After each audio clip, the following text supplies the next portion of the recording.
announcement. The fire marshal tells me that we are now exceeding the legal capacity for this room, which means that with everybody here, we can't hold this meeting here. So we are going to move upstairs to the 3rd floor. This is going to take a little time for us to get set up because we're going to have to pull out tables and chairs. So I'm going to ask the council to lead the way. We'll get up there, we'll start pulling out tables and setting things up. The elevator is right out here, and everyone is welcome to use the elevator. When it comes, punch the 3rd floor, come on up, and we'll be ready to talk with everybody. Who's from Graham Church tonight, John Derlin, who's here to deliver an invocation for us. Thank you. Let's pray.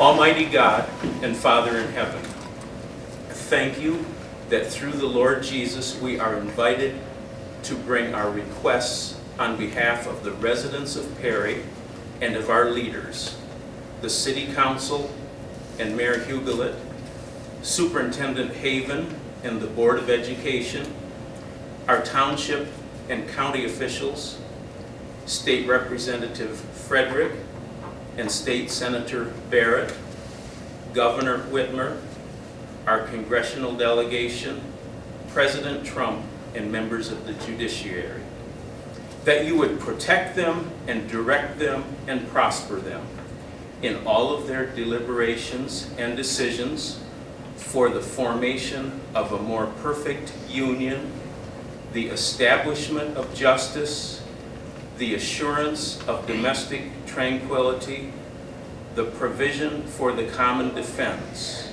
the promotion of the general welfare, and for the blessings of liberty to ourselves and to our posterity. Protect our men and women in uniform as they defend these blessings of liberty and enforce our just laws.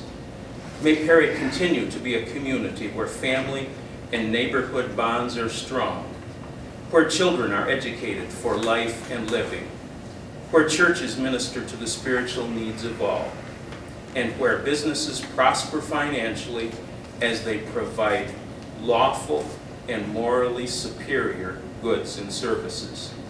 Again, we ask for your blessing on City Council tonight, that they would work hard on issues but be easy on each other for the benefit of today's residents, our posterity, and always through means and to ends that would bring your pleasure and continued blessing. We ask this in the name of Him whose kingdom and righteousness and peace we anticipate. Amen. John, thank you for your service.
Everything on the fly, John?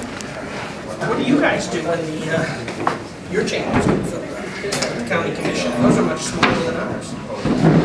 We sometimes have to move it. In the old days, it was Great.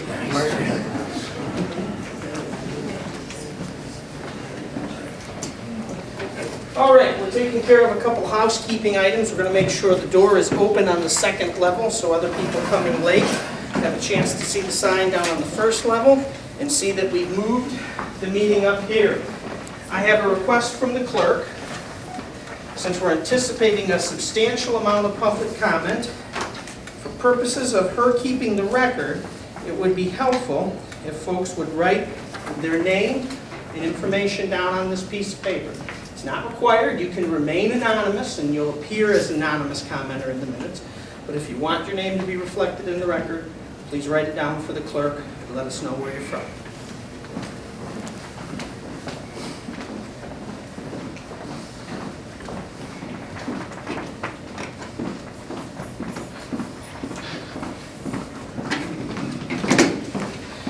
The time is now 7:13 p.m. and I will call to order this regular meeting of the Perry City Council for August 15th of 2019.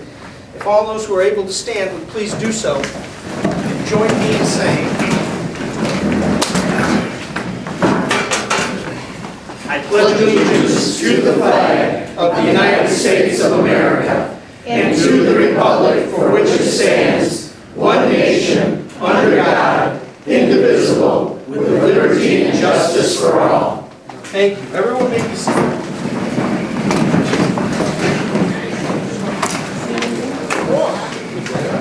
Devin, would you please call the roll? Craig Elliott. Here. Minnie Delvig here.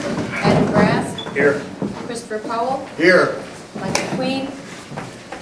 Terry Wood. Here. Mayor James Huglet. Here. All is accounted for except council member Michael Queen. Fine, the quorum is present. We may go forward and conduct business. The clerk and I have prepared the agenda, and we believe it has all matters of business that need to come before council for your consideration tonight. I submit it to you for your approval or your amendment. I move that the agenda be adopted as printed. Support. Moved by Powell, seconded by Wood, that the agenda be adopted as printed. Is there discussion on the agenda? Hearing none, all in favor of the motion, please vote aye. Aye. All opposed, please vote no. Motion carries. This moves us to reading and approval of the minutes. Devin, would you please read the minutes of the August 1st regular city council meeting? I move that we suspend the rules, waive the reading, and approve the minutes from the August 1st, 2019 regular meeting. Second. Moved by Wood, seconded by Grass, to suspend the rules and waive the reading and approve the minutes from the August 1st, 2019 regular meeting. Is there discussion on those minutes? Hearing none, all in favor, please vote aye. Aye. All opposed, please vote no. Motion carries. Devin, would you please read the minutes of the August 7th, 2019 special meeting? While the rules have been suspended, I move to approve the minutes from the August 7th, 2019 special meeting. Support.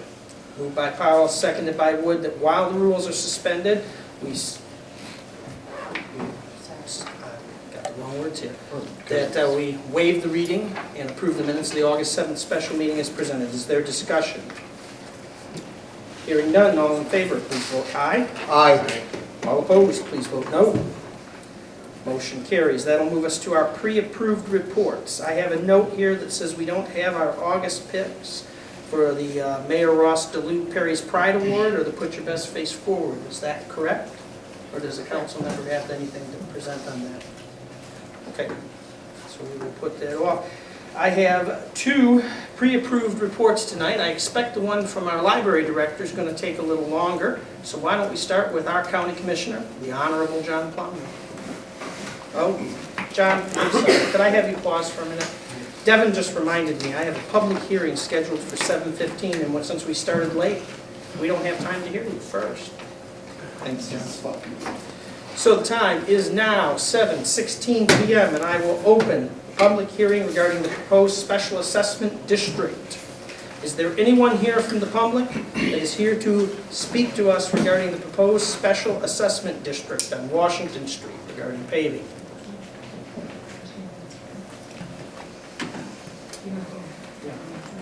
Seeing no one here on that subject? We are. Oh, would you like to address the council on this subject? This is our time to listen to you. What's a special assessment supposed to consist of? Raise your taxes. It's a charge on property taxes for improvements done in the area related to the requesting paving on the dirt part of Washington Street from First to its dead end. Okay. Question is, why couldn't it be re-gravelled or put in crushed concrete to improve the road? When it rains in the spring, it's a mud hole. You know, We've received a request by petition from the residents to pave it. And so under our well, I ordinance, we're signed acting on it, the but request. with the understanding that the best method would be provided and the least expensive.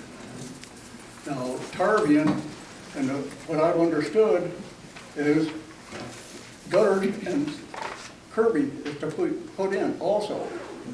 Is that correct? Do I have our DPW superintendent here? That would be our expert on that area, but I think that's correct. So the special assessment has already considered all the expenses in it? The proposed special assessment is considering all the expected expenses, yes. So why does Washington Street have to have curbs and gutters? It's required under our ordinance, the project that was planned. Well, I have a problem with it because basically the street was originally a lane. And it hasn't really been improved much more than that. So why not just put some gravel onto it, give it some more, better footing on the road? Right now, we're acting on a request based on that petition from the residents, but the city council hasn't made a decision to go forward with it. So this is their chance to hear from you. Did you want to tell us anything else regarding your desire? Okay.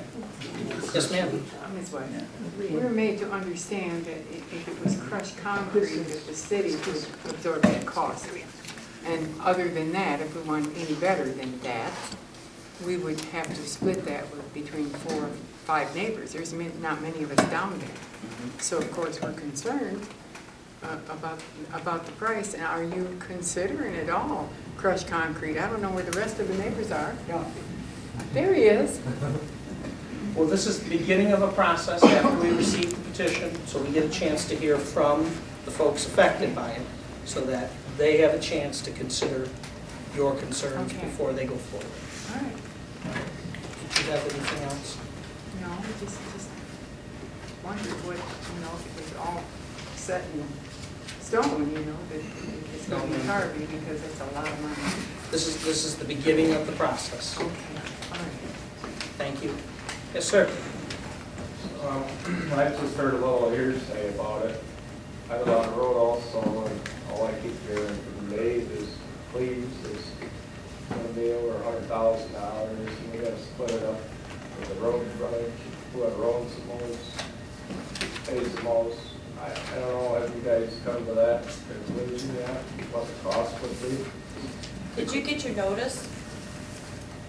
All I got was the paper I showed you today. In that paper is an official notice, and the city had the figures. Now, it's not broken down by it, but if you notice on your notice, it shows the front footage on the road on your notice. Yeah. And then, right now, the paving project cost is $86,475. The total footage is $1,040 front footage. So the dollar amount per foot will be $83.15. So you would look at your notice and your Is that footage. what? So that's the total. $83.15 per foot, yes ma'am. So you would look at your notice and your frontage, multiply, and that would give you your cost. Did you have anything else that you wanted to tell us tonight? Well, I understood that tonight we say yea or nay on it, but is that not what it is? I mean, you got the price. Everybody I'm talking to has said they don't want it, and we just wanted something besides money. Well, this is in response to the petition that was circulated by Mr. Cleves, and that was brought to us. He's not feeling well. Crushed concrete was never a thought, Serious. and so I just want to throw that out. Because the homeowner petitioned to have the street paved. He told Yes. me himself that When he talked to somebody up here, he said that crushed concrete would have been provided for by free. Yeah. I don't know where he got that information from, but the petition request was for paving. Okay. But how come in your city ordinance, nowhere else besides downtown has drains and curbs? Wouldn't that be anywhere else would be The required project to on your have it street would be updated? consistent with the other residential areas in the city. Some of the most recent is over in Perry Lakes, if you want to see what they've done there. I would expect it to be similar to that, if we were to go forward with the project. Other comments? When did the curbs and gutters go into effect? I would have to research the history We of did the our ordinance to section answer that several question. years ago, but there was no curbs and gutters involved. I would have to research the ordinance to tell you when everything went into effect. And there have been times when the city has not adequately enforced its ordinances. There's parts of Perry Lake, there was an ordinance in place requiring the developer to put sidewalks in. For a period of time, the city had allowed the developer to put houses in without the required sidewalks. So if you go over there, you will see sections that should have sidewalks that don't. We've corrected that oversight. And now the developer is being required to meet that obligation to put the sidewalks in.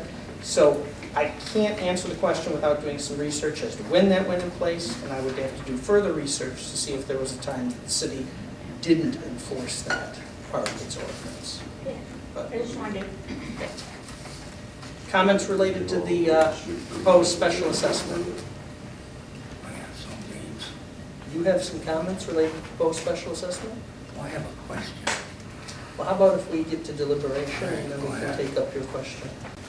Other folks from the public who want to share their thoughts on the proposed special assessment district with council tonight? Yes, ma'am?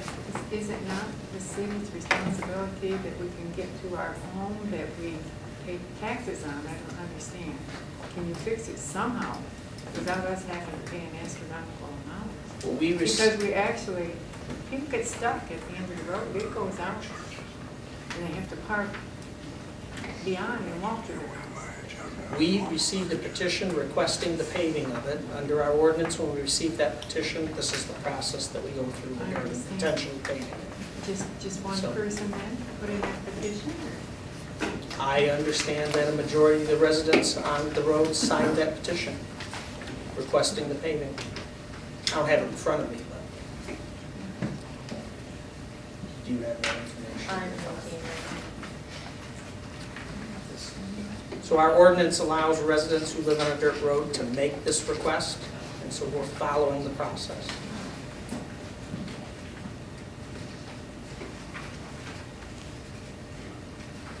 Other comments regarding the proposed special assessment? Go ahead. So if we don't want it, is now the time to say so? This is a good time to let us know that, so that it can be taken into consideration. I don't think we want it, right? Right, we don't want I to. don't want it. He doesn't. You don't want it. There's three of us out of the road. Dave Lee couldn't make it to the hill. Did you say there's three of you? Yeah, Kelton, myself, and Harry. I don't think Bob Davis is here. I don't know if the council wants that, more information than what they've said. Do you have everything you need, Terry? Do you need specifics about who's here saying they don't want it? Already got what I wanted. Okay. Yep, I have the petition here signed by 1, 2, 3, 4. Oh. Why is Bob Davis on here 4 times? Four parcels. It's by parcel. It's by parcel, okay. 1, 2, 3, so there's 4 individuals on here that signed it. However, one individual has 4 parcels, and so it gets to be counted 4 times.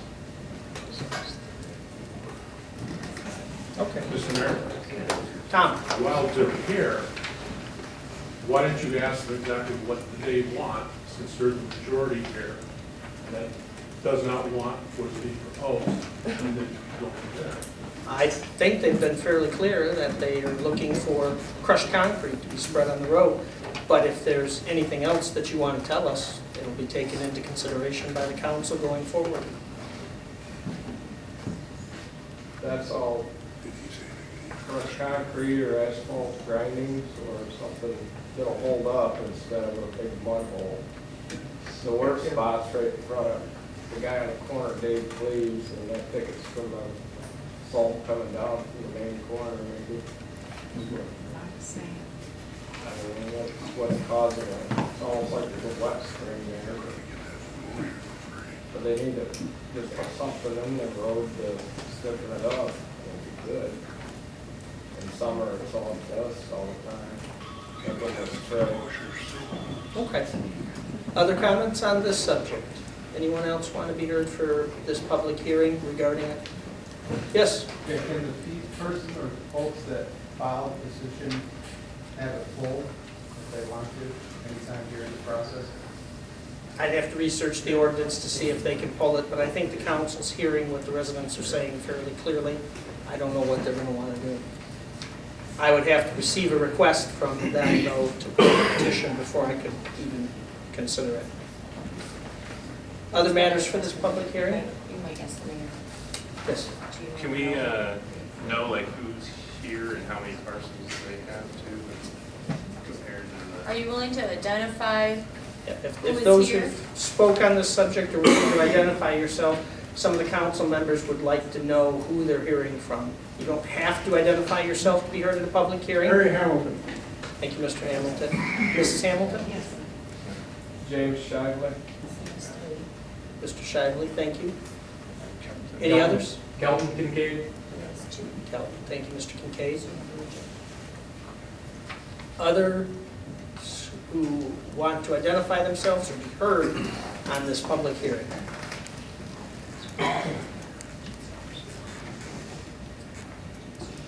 Okay, I think we've heard everything from the public on this one. The time is now 7:30 p.m. and I will close this public hearing.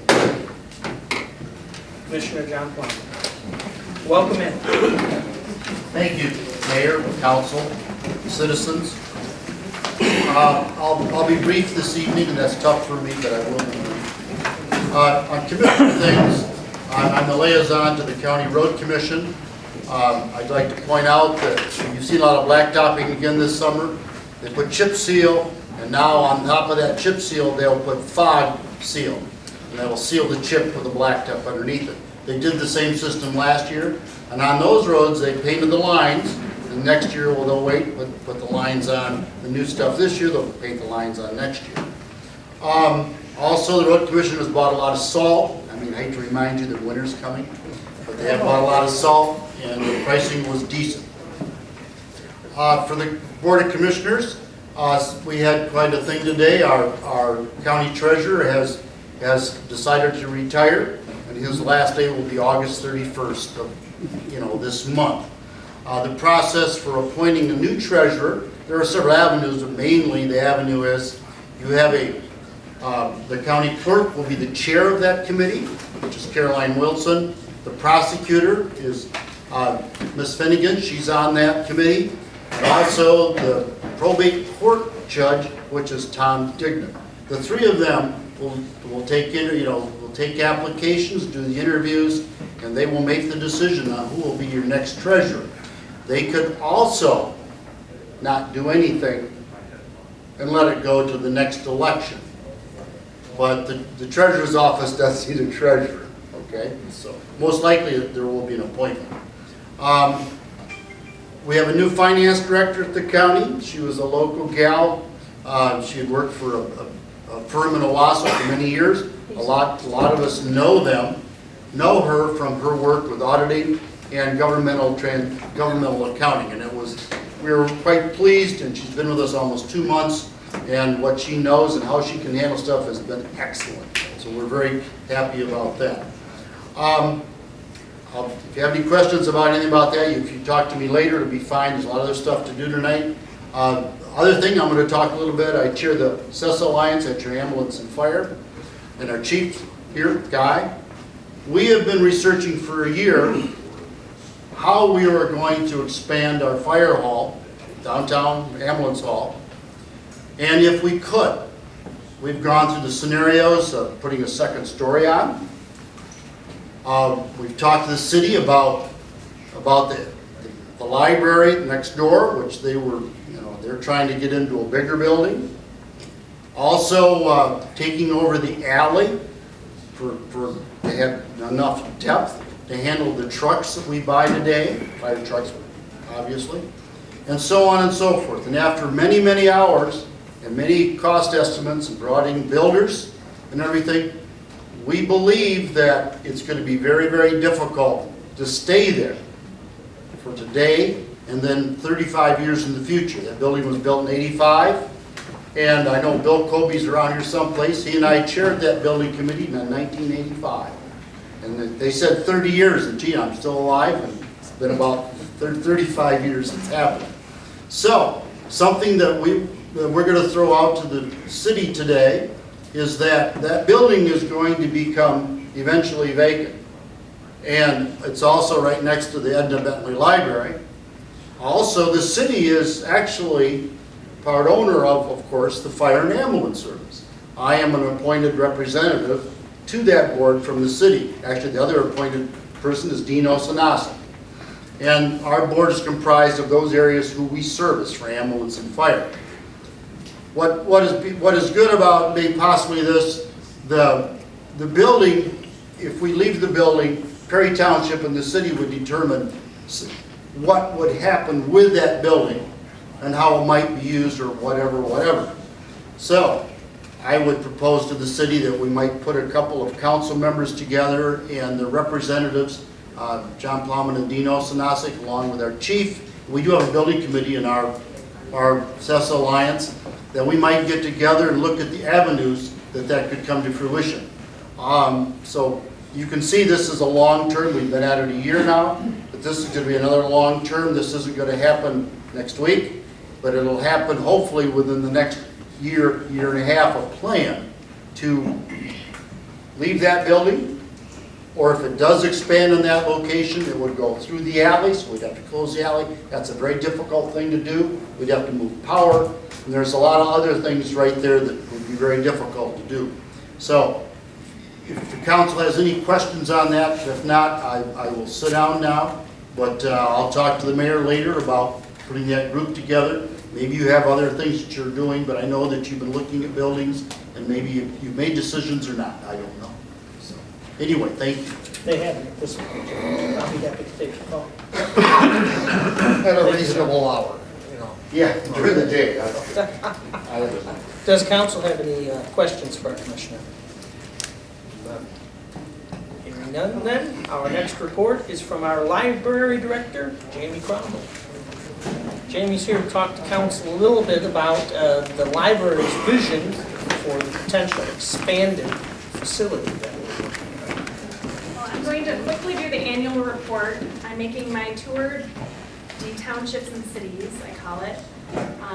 Once a year in August, we've wrapped up our fiscal year, so I deliver my statistics and all that to the board. I'll try to keep it very brief and quick, because I know there's a lot to do tonight.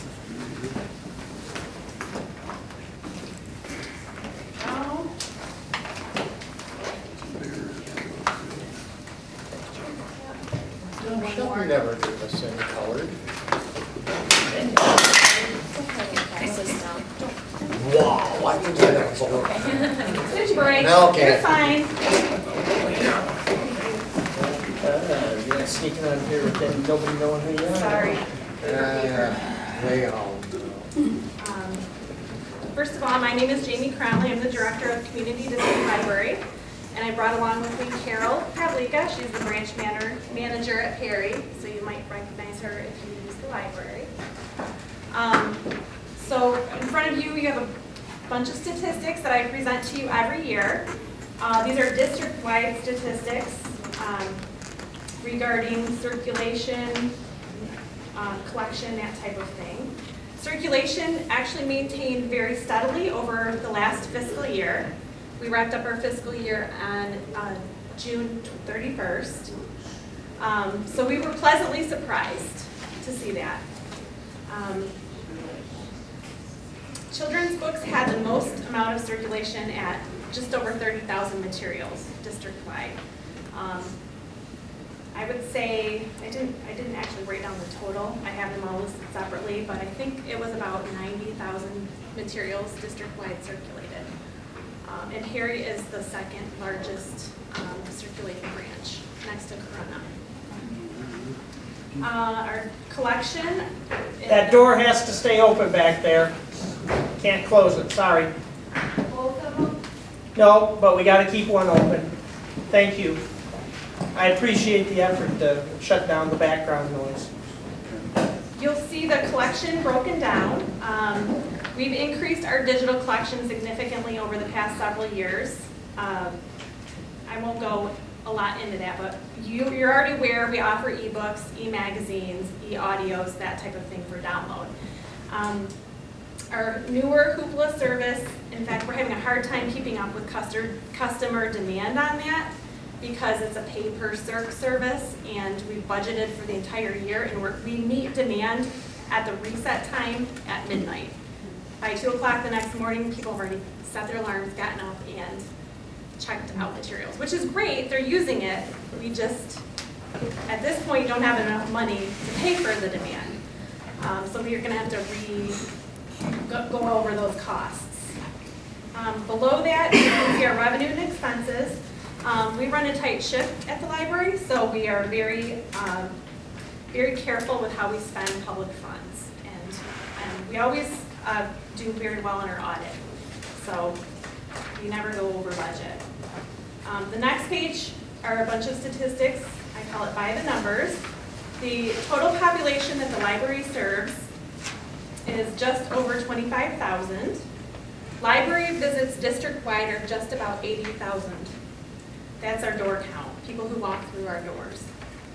Card holders are about 3,500. Event attendance over the course of the year is nearly 8,000. We've held district-wide over 530 programs.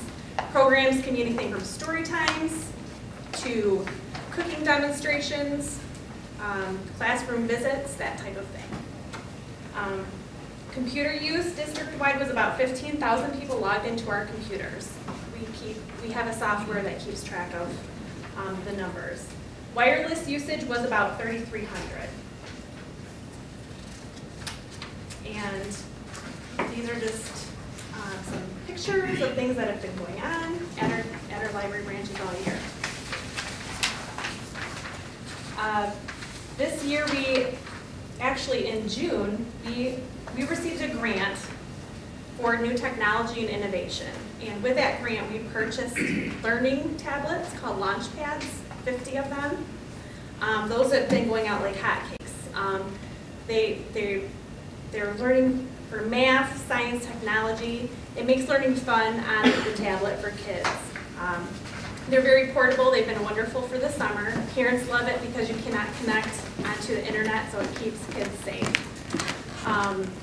We're really happy. In fact, we might purchase more. Carol's got an example.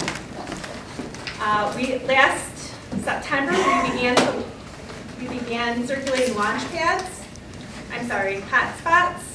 We purchased 5 of them district-wide. We probably should have purchased more. But just to stay within the budget, we decided 5 was good enough. And those are constantly circulating. I've never seen one on the shelf.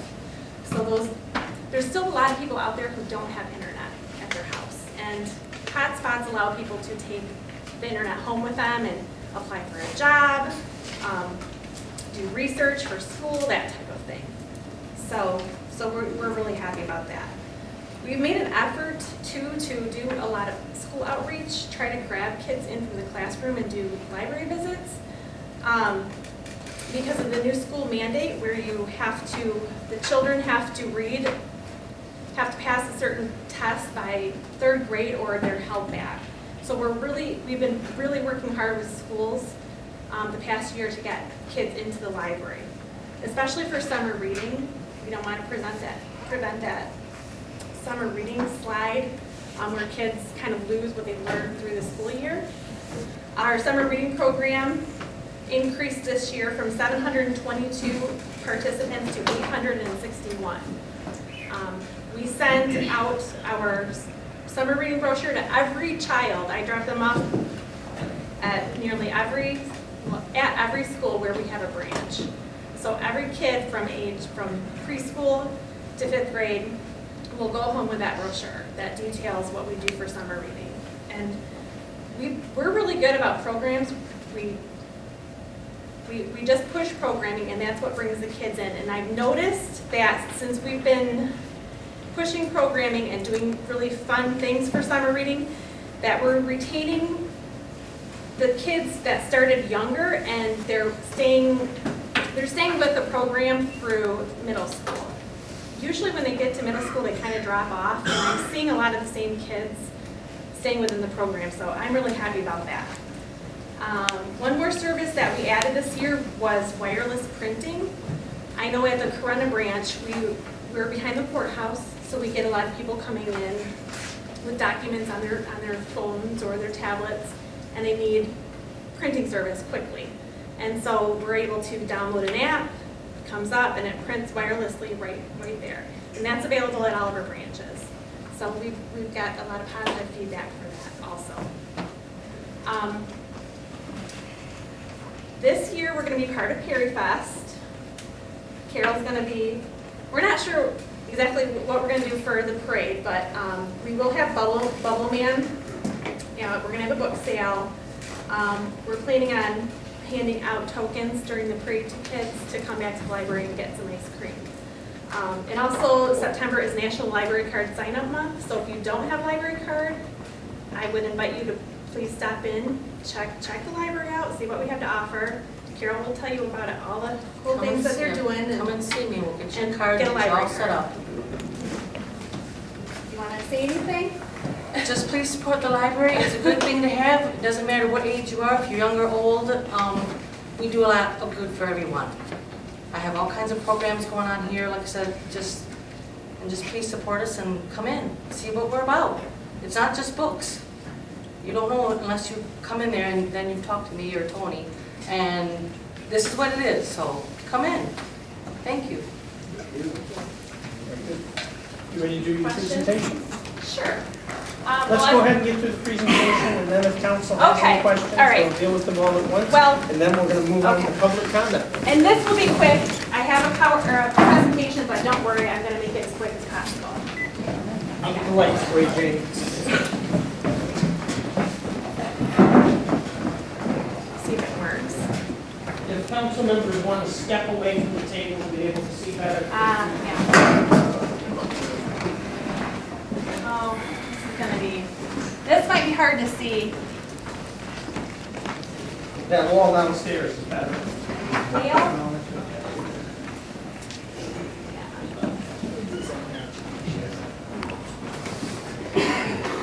Can you see the book? Yes. All right, well, we'll get through it. Okay, so I'm here because I'm not going to go through the whole history of the library. It's going to be very brief. But I just want to convey and communicate to especially the board, the library board, because they've been speaking about a new building. And I know the other one didn't go through. I just didn't want, people to forget that we still need a new building. I didn't want the excitement to dwindle on that. So basically, if you're not familiar with it, the library was established in 1950 when Edna Bentley willed her estate to the city to be established as a public library. And you may or may not know that, we're still in that same building. It's been treating us wonderful for the last 70 years, but I think it's probably we've outgrown it a little bit. This has got the zoomies a little bit. I'm not sure how to get the zoomies. Try to keep you awake. So basically, this is what a library was used for in the 1950s. Free book lending, research, reading, studying. A librarian's role was basically to answer reference questions and assist in locating materials. I think everybody remembers the library card catalog. I know I do. Dewey Decimal System. Correct, before Google. So fast forward to 2008. This is the year that the Perry Public Library and the Bentley Library joined with Community District Library. I think that's when the economy began to take a downturn. The city had to tighten its budget and decided I believe I could no longer fund the library. So it went to a vote, and the city overwhelmingly, the residents overwhelmingly decided to join the district library. And that way it takes the burden off of funding the library and really puts it to the voters. But there is a caveat to that. The municipalities have certain responsibilities, and their responsibilities are buildings. Because the millage is so low, the library is responsible for staff, materials, programming, technology like computers, that type of thing. The municipality's responsibility is building and site maintenance. And the DPW is really good about getting down to the library if we need anything fixed. So they're doing a really great job here.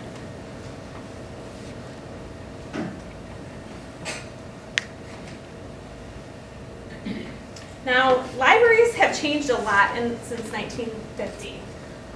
The materials have changed. We offer digital, obviously, DVDs, audiobooks, magazines. So we offer more than books. We have become kind of a digital 24/7 library, so you can access things online. But we're still there for reference and help if community members come in and they need help locating a food bank or something like that. The librarians are there to help. People still come in for computer access, technology help. People come in with their Kindles or their phones and they want to know how to upload a book or how to find things online, and we're still helping with that. There's not a Staples in Owasso anymore. People come in for printing, faxing, and copying. We're the only one in the county that I know that does test proctoring. A lot of people take online classes, and I don't know anybody else who does test proctoring for free. And of course, community meeting rooms, if the library has a meeting room. We are very big on programming. I'm sure you see our programs listed in the newspapers all the time. At least I hope you do. We do a lot of kids, teens, and adult programming events, discussion groups, story times, classroom school visits, art, culture exhibits, and displays. Oh, I have discussion groups twice. We must do a lot of those. Cooking demonstrations. In fact, tonight there's an Instant Pot cooking demonstration in Corona. We're going to bring them over to Perry. I know people would like that here. Learning lessons. We've done medical presentations, legal presentations, a lot of arts and crafts, that type of thing, and maker spaces. We have maker kits that we lend out to kids that we started lending out last year. So basically what my point is this library is not the same library that it was in the 1950s. We use it differently. And therefore we need more room. And I'm going to just show you a few pictures. So you can see, I'm not saying every program looks like this, but when we do have programs that are very popular, it's very, very tight in there. We don't have a meeting room, so we don't have a separate space for programs. I'm not sure if you can see it, but the gentleman at the computer has his headset on. He's trying to work on the computer and drown out what's going on with our program. But people, they'll still come and they'll still find a way to fit in there. But I just wanted to give you a visual of what we deal with every day.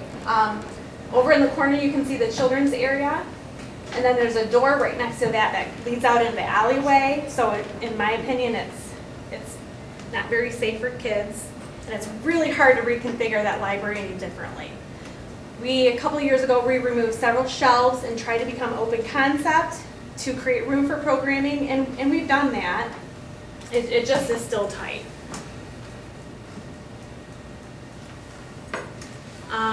Here's another vantage point. This is Dr. Slime. He's a chemist. Green hair, kids love him. But you can see how crowded it can become. So we do craft programs on the left. There's a ladies craft program on the right. There's a puppet making workshop. We did that for summer reading this year. We're really trying to ramp up the teen programming. A lot of larger libraries have a separate area for teens, and we just don't have that. The teen area is in the back on a couple shelves. So this is one of our teen programs where we open food from around the world and they taste it and talk about the country and that type of thing. And again, here's another vantage point of what it looks like at our computers when we're having a program that's quite crowded. And some more. I think you get the idea? Yes. Okay. So what I'm getting at is a library is, nowadays, it's a community center. Patrons come in with their own devices. They want a comfortable place to sit, to plug in. Teens come in after school and they want to sit and plug in and lounge. We get a lot of, obviously, classroom visits, after school kids. Not every kid has a place to go after school, so they come in, they hang out at the library, and they're welcome to. School group work, school's going toward a lot of collaborative work, and so the kids like to come in and do study together at the table, and we just don't have a lot of room for that. Homeschool groups use the library frequently. We get lawyers requesting depositions, and we don't have a space for them to do that privately. We also get a lot of group home visits from mentally disabled adults that live together in a home and their caretakers kind of bring them on a field trip to the library and check things out. And supervised visits. We have parents who may not have custody of their kids, and that's a safe space, neutral territory for them to have supervised visits.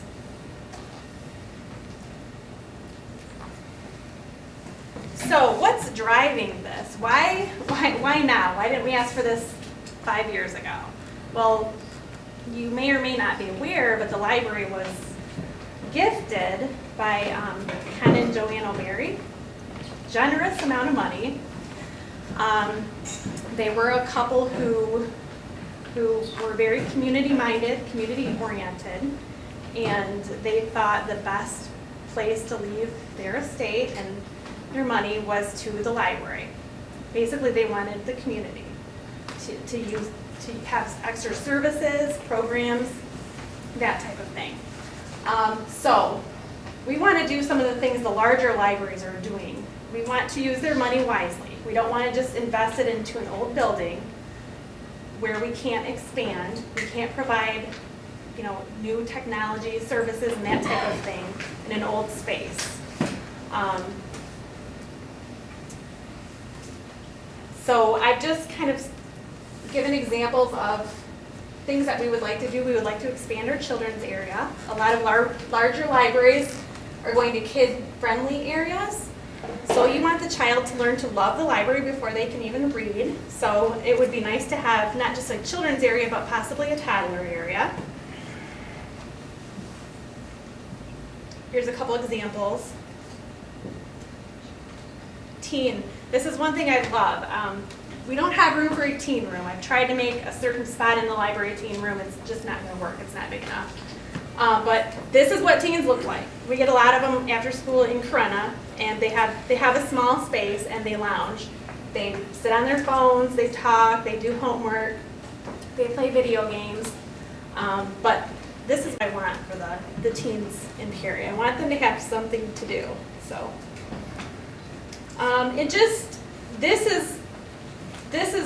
this would be a dream library, first of all, upper left-hand corner.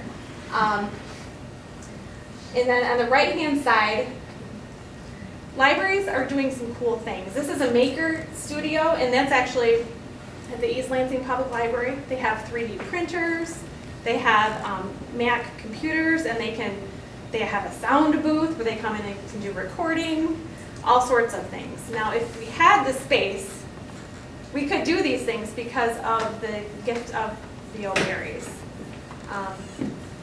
So that's my presentation. The O'Berry money is exclusively for Perry's Edna Bentley Library.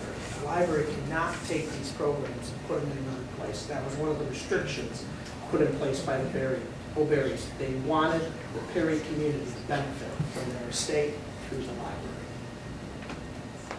Yes, it was not for buildings, not for staff. It was for programs, services, technology, materials. I think furniture could be included in that. So we want to spend this wisely. I don't want to just throw it into a space where it's not going to do much good. So that's what's driving this. And I think it's time. We've been there for 70 years, and I think that if you miss this opportunity, you don't want to miss this opportunity, because what's going to happen in 20 years? Is there going to be another building? I don't know who's going to be heading up the library at that point, but I don't live in the city of Perry, but I'm a Perry resident, so I think it's important. Anybody have any questions? Does council have questions? How many square feet is your library now? Our library now?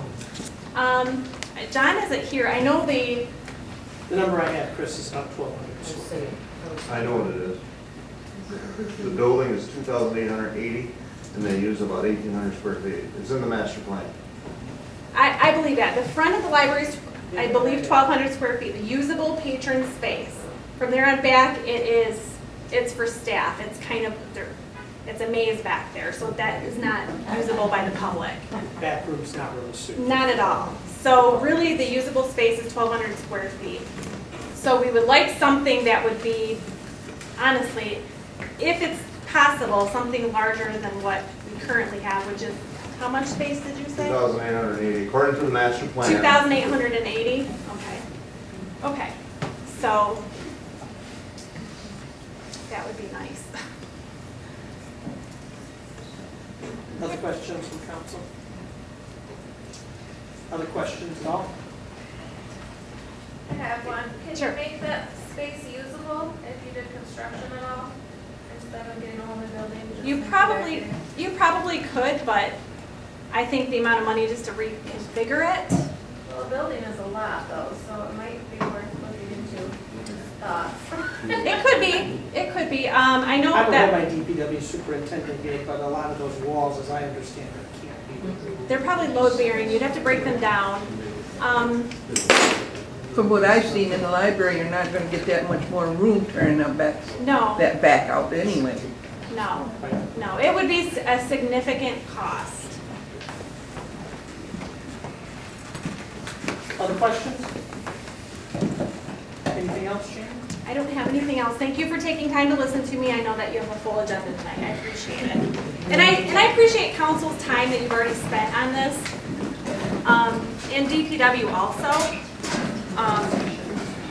There's been a lot of behind the scenes work trying to find us a new building, and I appreciate that.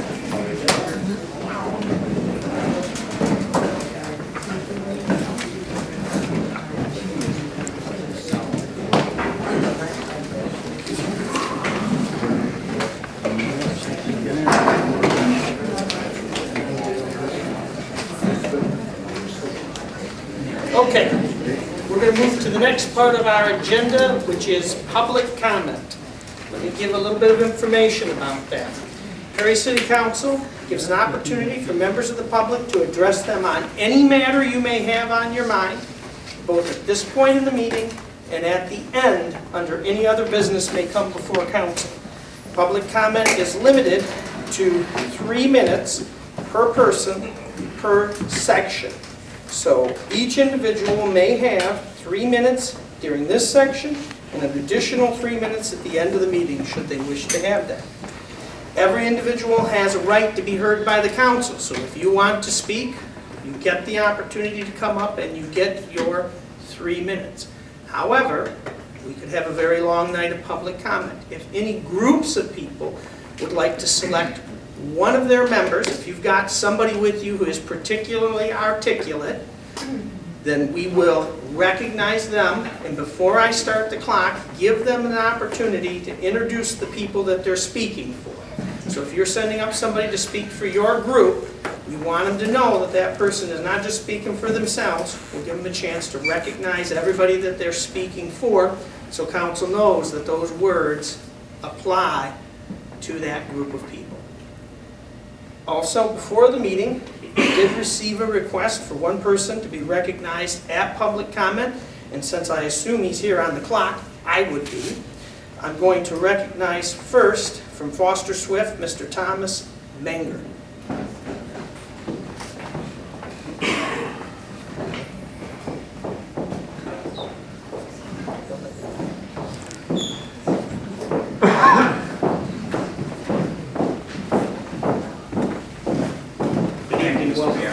It's actually pronounced Maher, don't worry about that. I'm going to pronounce my name correctly in the family. So, tell me again how? Maher. It's Maher? M-E-A-G-H-E-R. I apologize, I understand with a name like you, Lynn. Yeah. I haven't started your clock yet, are you ready? I am, and I'm here with Chad and Michelle Tiffin, who are my clients. They retained me recently. You're asking a lawyer to talk for 3 minutes. I'll do all I can to make it 3 minutes. The Diffins live across the street from the Mosher concrete crushing operation, and they have some real concerns about how it's being operated and how it's going to be operated in the future if it is going to be. We know it was being operated illegally to begin with, and the way that I know that is because the city filed a lawsuit to bring it to an end. And the city successfully got a temporary restraining order. Getting restraining orders is very difficult to do. Judges do not like to issue injunctions. Judges do not like to tell business people, you can't do business, unless they've heard everything there is to hear. So the fact that you and your attorney got a restraining order is very impressive. That order prevented them, that is Mosher, from either breaking or crushing concrete or cement. It was pretty straightforward. The Diffins have video evidence that the Moshers had been breaking concrete and cement, notwithstanding that order.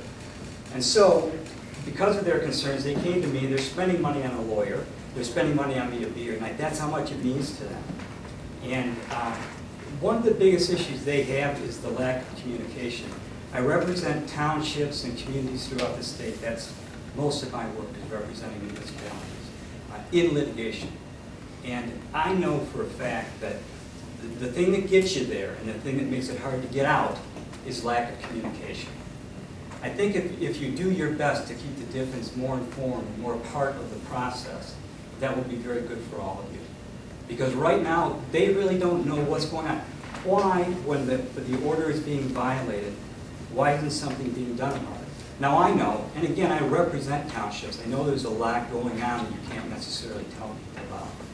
But I also know that if there's an order that's being violated and being thrown in your face and being thrown in the face of the judge, you've got to ask yourself, what are we going to do about that? And if what you're going to do is find some compromise that's going to be best for everybody going forward, make sure that everybody includes the neighbors who live across the street. Make sure, I suggest, that you don't just make a determination. You don't just get a permit in the end. Of course, that's the problem, right? They started doing business without a permit. They've got the drain commissioner concerned. They've got the township concerned. They've got you concerned. Don't just work that out with them without getting involved with other people, or you've got to deal with the problem for a long time to come. That's more than 3 minutes. If I had 6, 9, 12 minutes, You've got 20 there's seconds so left. much more to say. 20 seconds left. No, I'm stopping. Thank you very much for your time, and I really hope I will work with you. I will work with your lawyer.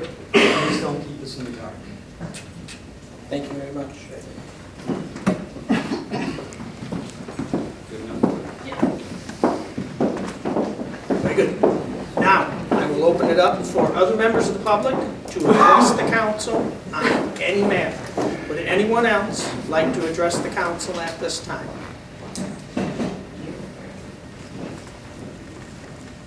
Remember, if you'd like to be recognized in the record, if you would provide that information for the clerk. gonna be real strict with council here and giving them their 3 minutes without us interrupting. So we can't talk? Please don't. Let's hear that. All right. All right. Hello, everyone. My name is Brenda Engel. First off, let me tell you how I got here. I've worked in Perry for 20-plus years. When the opportunity arose for me to buy a house here in Perry, I was very excited.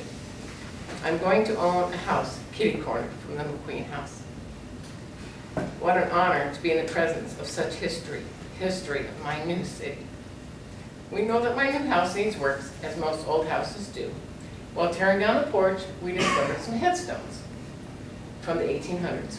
So I went to the state, somebody from the state, and she told me, just throw them out. That's when Terry Wood told me to get a hold of Billy from the Historical Society, where he's helped me find out who they are, which they are babies, and we're gonna get the headstones back to the cemetery. And he also let me know about the possible demolition of the McQueen House. I don't understand how this is possible, how the city has let this go on for so long that it's destroyed. That they should at least put in the money to fix it up to where it's, you know, salvageable. I think they've owed it to the house for 70 years. And I don't know how much has been spent in the last 70 years to keep it maintained, but I don't think it's very much. And I wish that the council would vote tonight to fix the house and to restore it and to let us all use it like it was meant to be. Thank you. Thank you very much. Would anyone else like to address the council at this time? Welcome. You won't have to ask me twice tonight. I also live across the street from the McQueen House, and it is also one of the reasons I purchased that home. Now, I'm not going to claim that I know what has happened prior to this, but this was a gift. Now, I'm just going to say we're just going to forget about what's happened in the past here, but I'm going to definitely give you credit for your own sins. You have woefully neglected this gift. Now, the reason why it's in such disrepair is because it's been ignored. Now, that's on you. So, you need to do something to fix this home, fix it to the point where it's actually usable, something that we can attract people here from outside of Perry for something besides the Lion's Den and the candle shop. So, because we need a little bit of culture and a little bit of taste in this town, we could all definitely use some. I would also like to remind you people, or ask you to consider how you came to occupy the seat you're currently sitting in. If I'm not mistaken, it would be by majority vote of the people of Perry. Now, that being the case, that means that you represent me, I am your constituent, and you need to make yourself available for comment when I have a concern. This may be just hearsay, and go ahead and correct me if I'm wrong. If constituents are being ignored, it rather smacks of a rather frightening and upsetting trend in this country. Now, that being the case, it's also been found by these politicians who've ignored their constituents that things haven't maybe gone as well as they'd like for them to, and things have gotten rather awkward for them, and I don't want to see that happen here. I think that for everyone to get what it is that they want, and make no mistake, it is your responsibility to bring this home up to snuff. Like I said, the fact that it's been ignored and you've been irresponsible about this asset, this gift, and the fact that, I mean, think about this. This woman loved this town so much that she gifted you this home. And now you're going to go, oh, let's just raise it to the ground because I don't have the patience, I don't have the money. You know what? If you got $75,000 for a brand new truck that benefits one person, then you better find some money for this new house. Thank you. Thank you.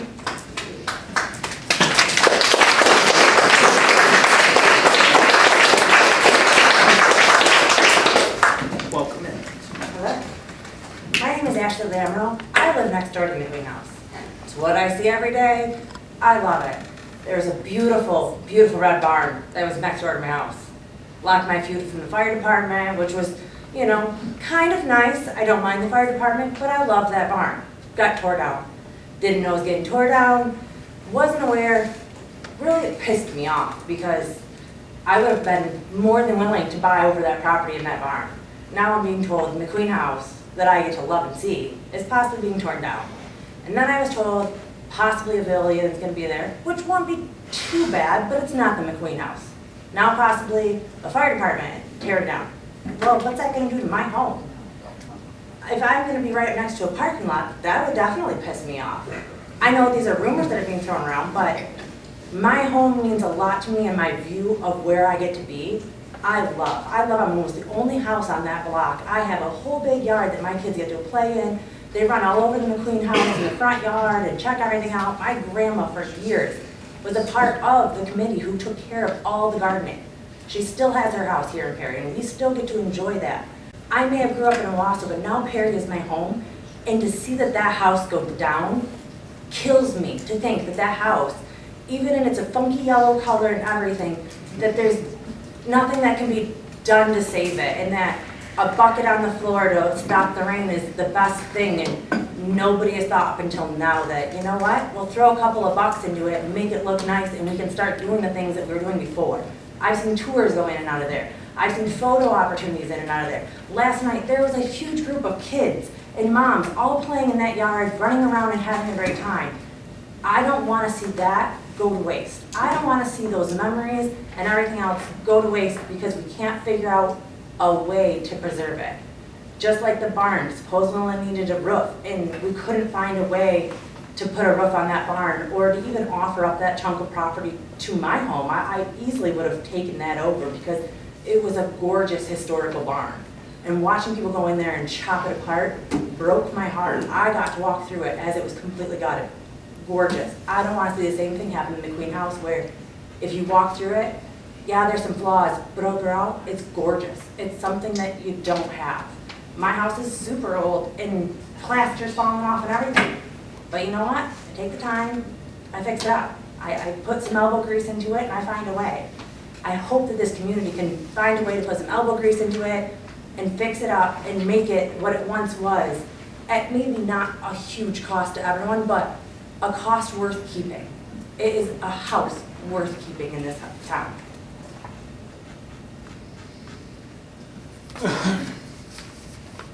I really, really do hope we find a way. I've got you at your 3 minutes. Thank you for your comments. Would anyone else like to comment?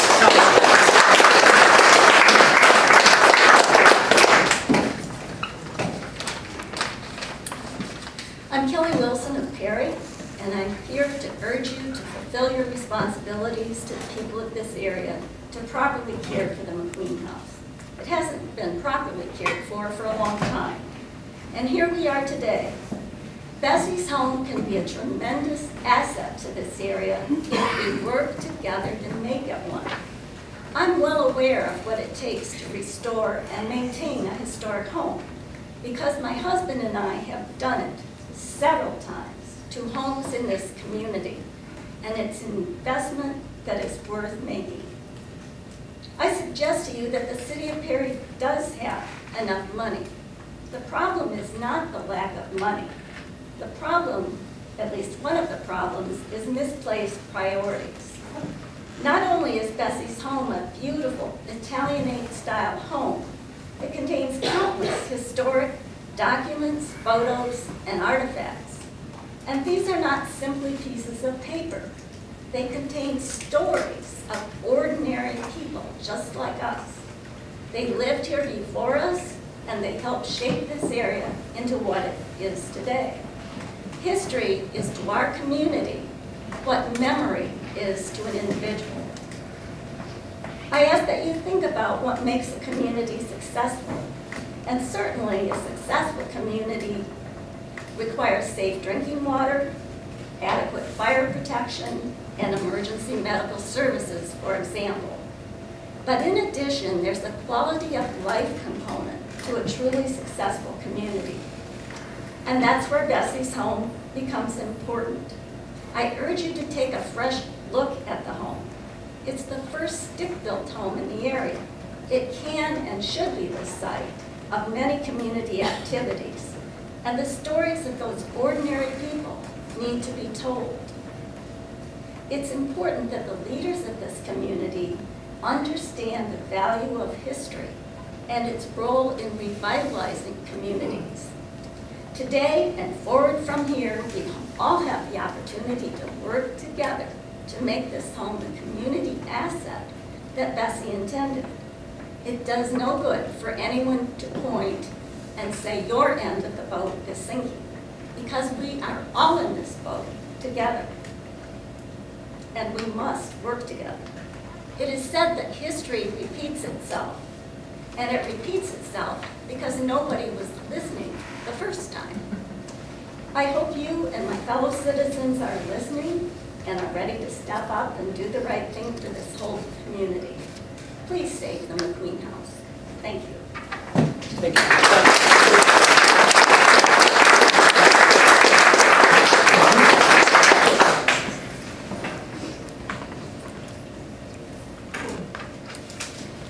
Would anybody else like to address the city council at this time? Can I have about 20 more seconds? I'm sorry, I gotta keep it to 3 minutes, or I have to give everybody 20 more seconds.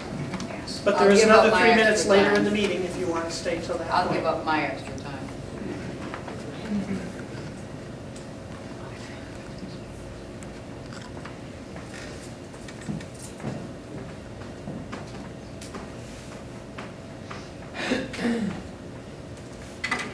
I'd like to ask your indulgence. I am not a member of this community at this time.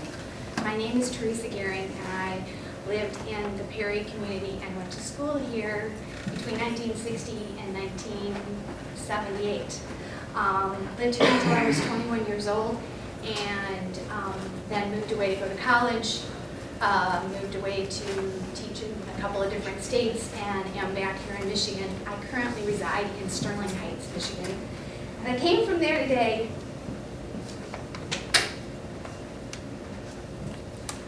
because the house is dear to me. As a teenager, I spent hours there, and I know that there are a lot of people in this community that could say the same thing. In 1976, when the United States celebrated its bicentennial, there was a community effort to put the house back together, to renovate it, and to make it into a place that the community could be proud of. I was very proud to be a part of that effort. Saving our history is really important. We have children coming up that will be able to experience that home in the same way I did as a child and as a teenager. So we have a responsibility, all of us, to help them learn about their past. The city of Perry is a proud community. Even though I don't live here, I still call this my hometown. And I hope that you will consider upholding the responsibility that the city has to that bequest and providing the money to put the condition of the house back into what it needs to be so that the community can have the use of the home and so that it can be safe for future generations. Thank you for your comments.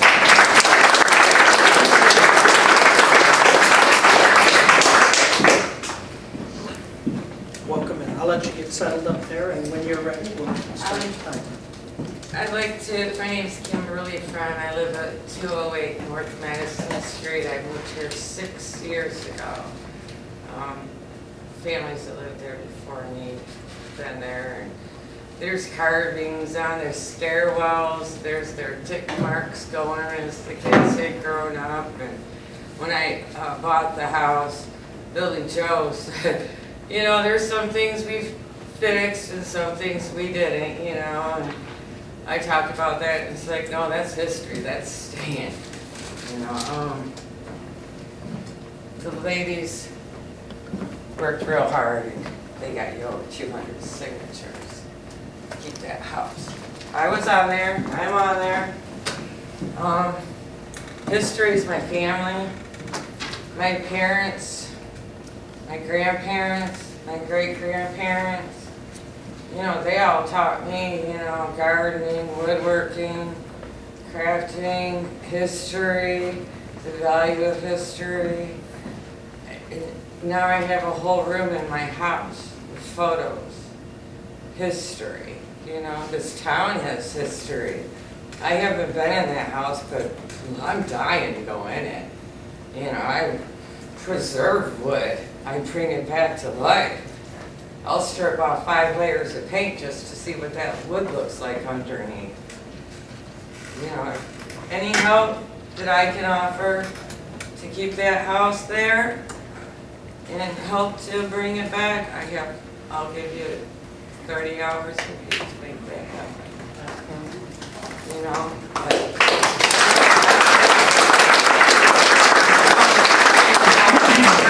please, sir. Thank you very much. I appreciate your all's time. Thank you for your comments. I'll make sure that council gets copies of these petitions. All right, thank you.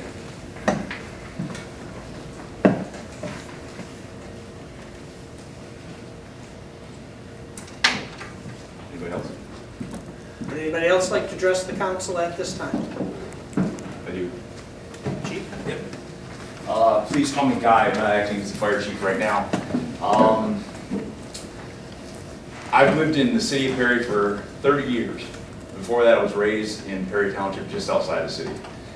The McQueen house, my grandpa Guy lived back here on the corner, and the Darby's lived in there, all my family. In the McQueen house, I've seen, my grandpa was born in 1895, served in World War I. His name is in the McQueen house. Some of that paperwork that you talked about, and the service that he provided our country in World War I. So, and again, she mentioned it's the city's responsibility. You took the gift a long time ago. Take $5,000, spend money now, fix it up. Take $5,000 a year out of general fund to maintain it from now on. I don't spend $5,000 a year on my house to maintain it. I think that $5,000 a year could be saved up, kept up, and when major repairs are necessary, like these ones are now, the money's there. I would be willing, it's our tax dollars. I think $5,000 a year is certainly reasonable to maintain a historical site like this. That's all I have.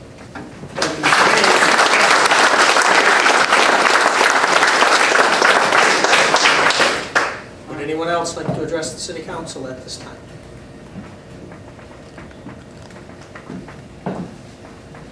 Well, I'm June Benson, I'm at 319 South Madison. I have admired the McQueen house ever since I've lived here. And it would be a shame for that house to be bulldozed. And if you think about it, I'm sure that there are many people in this town who would love to give their work, maybe even money, to get it fixed up. People who would volunteer. And then, in the end, when it's fixed up, it could make a profit. You could have, as Billy Brobeck said, you could have weddings there, you could have receptions there, you could have quilting bees there, and then raffle off the quilt and put that money into the upkeep of the house. There would be many people who would love to do that. And I'm sure many of those people would sign a waiver about not, no liability against them. That's all I have to say.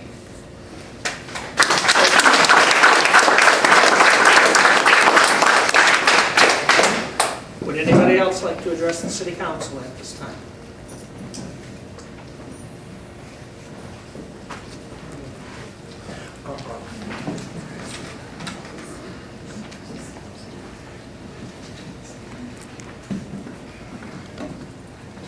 Mayor, Council, good evening. My name is John Spalding. For those of you who don't know me, I'm a fourth-generation business owner in this community. My family is intertwined with the Calkins and McQueen family, in which my grandfather ran the bank. Came up through the ranks and ultimately became president. And I have severe concerns about where our community is going. Established in 1905, my great-grandfather opened our, what now is my full-time occupation, that being an insurance agency. People don't believe me when I tell them the vibrancy of our downtown business district at one time. 2 hardwares, 2 grocery stores, full-service clothier that we all went in and bought our clothes at. And Mrs. Pritch let us pay it back on time. A movie theater back in the day. And today, I look out my front window and most days you can shoot a shotgun down Main Street and not hit a soul. This is a piece of our history. This is a part of who Perry is and how we have evolved to where we're at. This is also an asset of the city of Perry. And this council and preceding council have a fiduciary responsibility to the citizens to maintain an asset. It's no different than not taking care of this building, the DPW building, or any of the equipment or vehicles that the city owns today. It may not be in your eyes worthy of it, but believe me, that home is a tremendous asset to this city. So I'm going to pledge $1,000 a year for the next 10 years out of my corporation to get that back to where it needs to be. Provided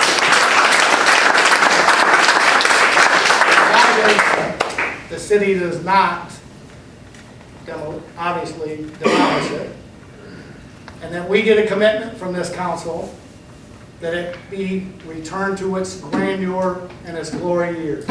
Thank you.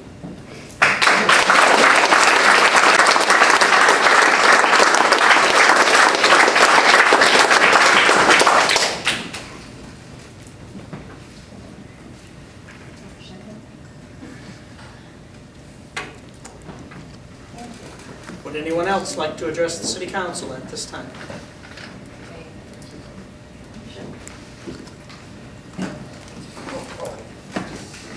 Mr. Fowler. Well, I'm a lifelong resident.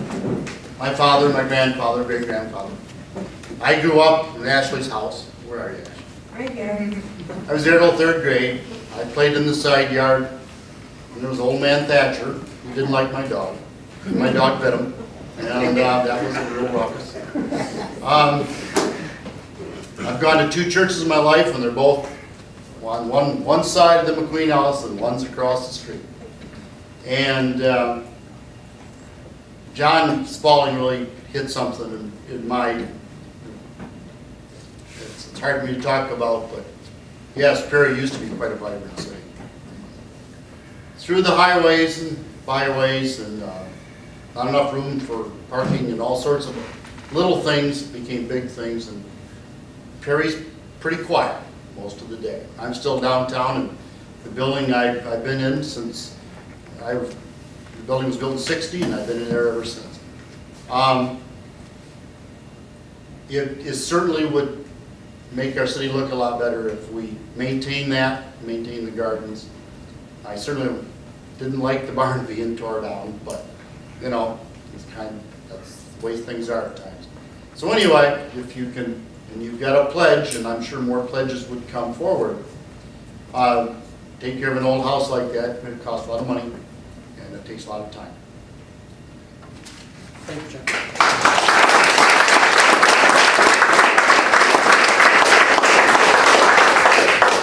Would anyone else like to address the Perry City Council at this time? Any additional public comment at this time? All right, we will close this section of public comment. That will move us to communications. Devin, do you have any communications for the City Council tonight? Just a couple.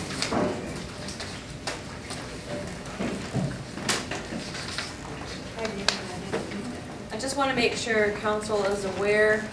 I received some information about our auditors, about the company name. They're combining companies, so you receive a letter from them.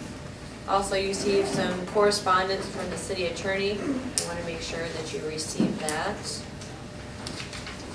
And also, I just want to make you aware, Canadian National Railroad, they are going to be, they're on their 100th birthday, isn't that what it was? They're going to be celebrating their 100th anniversary.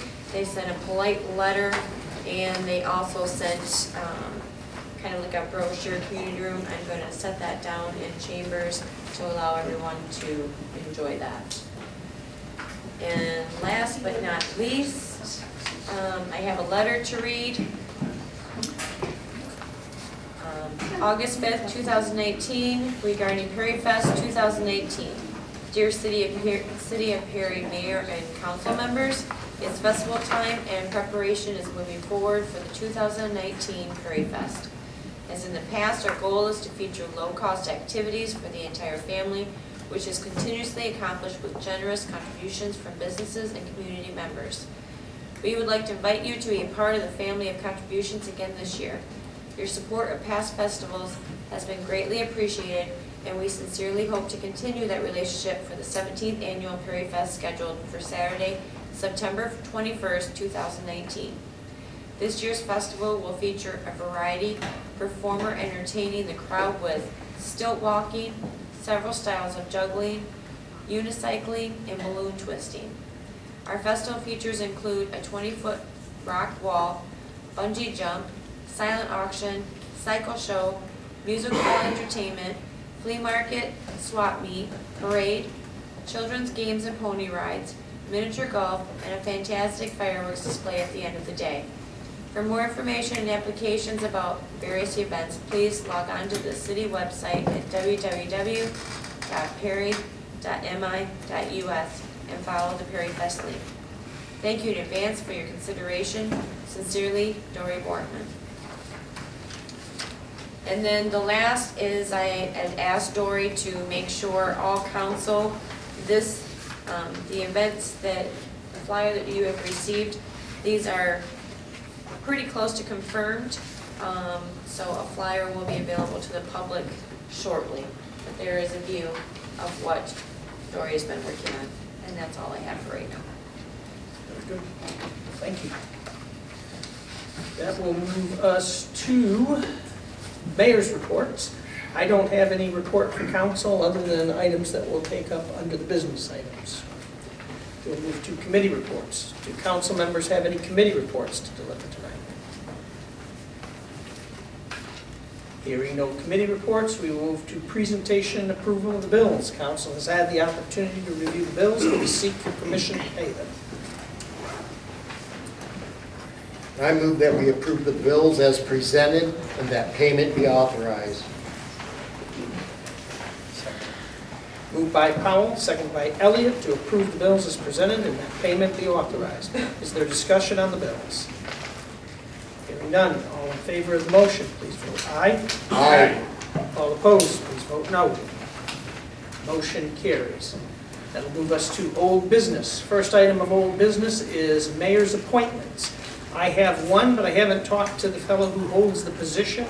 One of our seats on the SATA board terms out in September of this year. I haven't had an opportunity to speak with that individual if he's willing to accept the appointment. I will take care of that and come back to council with an appointment for our second seat on the SATA board. Other than that, I have nothing that needs to be dealt with tonight on this. So I have no appointments, and I ask council's consent to leave that as no action taken. Reappear on your next agenda. Any objections? Hearing none, we will move to Mr. Wood's requested agenda item from our special meeting, possible override of the mayor's veto. I'll open the floor up for discussion, questions, observations, and motions. What's council's will? No discussion, I'll put it in play. I move that we override the mayor's veto from July 18th, 2019, which vetoes motion number 07-18-19-14, moved by Wood, seconded by Powell, that we accept the proposal by Godfrey Home Improvements for an amount not to exceed $15,500 for McQueen House repairs and authorize superintendent of DPW to sign proposal. Second that. Moved by Wood, seconded by Powell, to override the mayor's veto. And the details as just read. I'm going to open the floor up for the council to deliberate. One thing I'd like to say in regards to this, and I'd like to make the council aware of this. First off, I'm glad people show up and discuss this. I do think the preservation of historical artifacts are very important. One of the things that haven't been discussed too much publicly is what we have the possibility to do here. I've got a communication here from the city attorney that would allow the city to relinquish ownership of this home and put it into the control of the Historical Society of Perry. Now, I know Mr. Robeck is still working on that, getting the nonprofit status, but what I want to propose to you is I believe that this is the best course of action for the long-term care of this home. That being said, I'm giving this to the councilmen for their observation to show that that this is allowed by law, that it can be transferred to the Historical Society, and what I would suggest that the 15.5 is selling ourselves short on the home. That being said, I think that a broader discussion needs to happen with Mr. Robeck, and I've forgotten her name, she'll have to forgive me, the Vice President of the forming Historical Society, and moving forward and see what we can do with this thing, more than just the 15.5. I understand everyone's concern here in regards to stopping the water and getting the thing to where it's sealed up. I get that. However, I think there's a much broader discussion and a much longer term discussion that should be had on this issue for the long-term preservation of the home. That being said, I don't know that that the best interest of the home lies within the city's ownership. Personally, I think it, after a significant discussion with Mr. Robeck and moving in a timely manner, even if that means we have to call a special meeting or whatever is needed to be to make sure that happens, I think we need to bring this thing to a close with a much broader perspective in place than just simply the 15.5 that's on the table tonight. I think we should sustain the veto, work towards it within the next couple council meetings to get the funds there, to seal the thing up, and be working toward a trajectory to turn it over to the Historical Society. I have a question for the council. I'm sorry, the council's deliberating. We don't take public comment at this time. No question.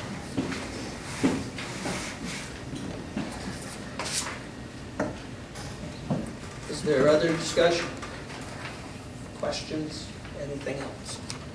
How long does it take to get a nonprofit corporation going? After Councilman Grass brought this up, that was one of my concerns. The city attorney reports that the state has awarded not-for-profit status to the Perry Historical Society. The state recognizes them. And that's the key issue related to Mr. Grass's statement.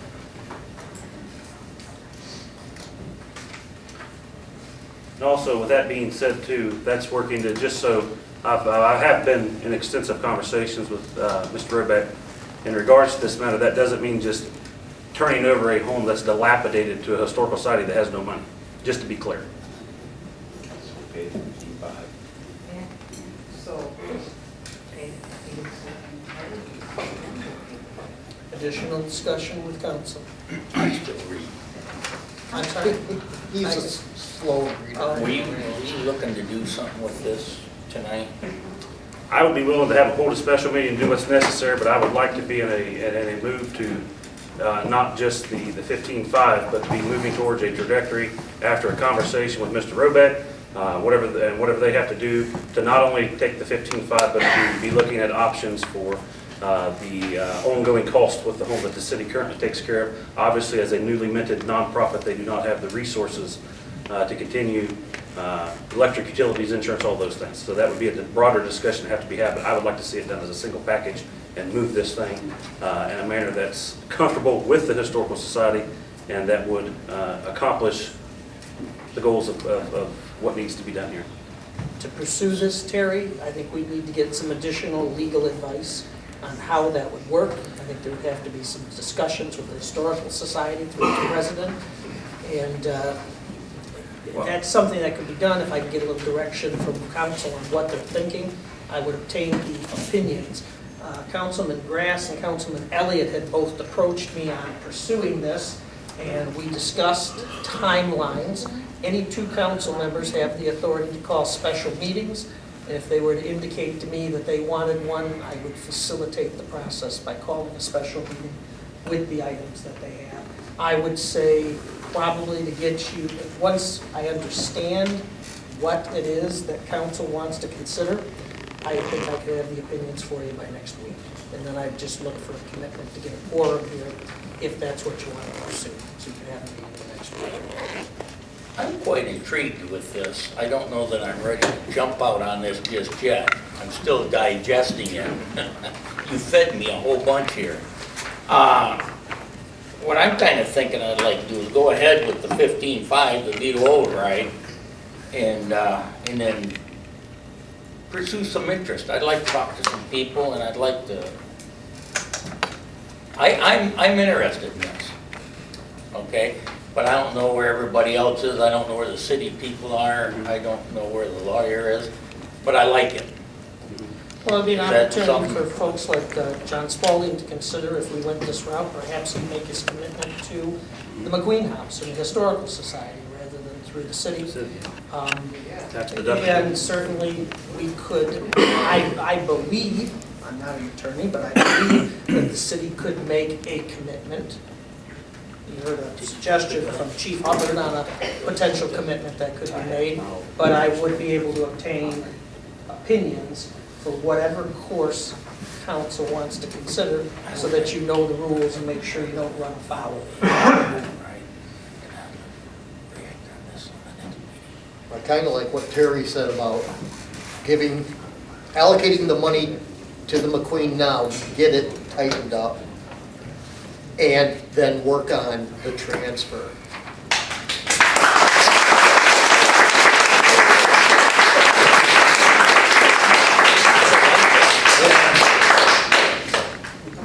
Additional discussion. I think the first thing we have to do is get them back on. And we can know about the rest.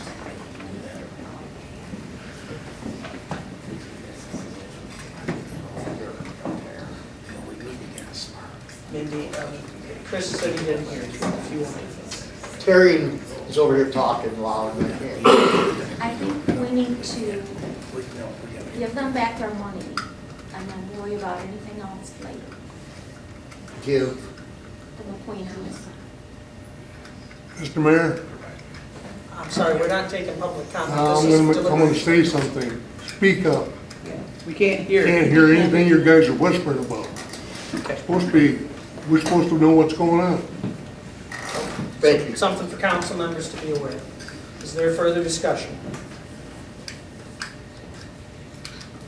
I would, like I said, I'm interested and I'm tweaked, but I want to see the veto override go. I mean, not ride, that's wrong.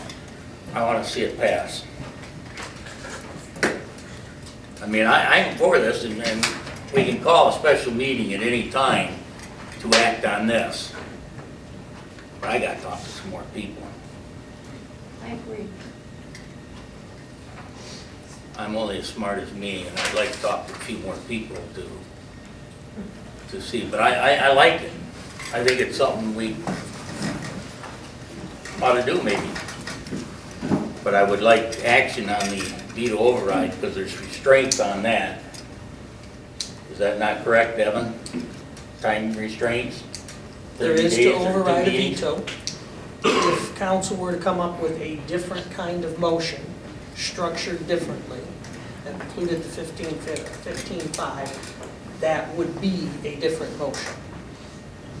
So council could act on it irrespective of what happens in regard to a veto override, because you're passing something that's a substantively different motion.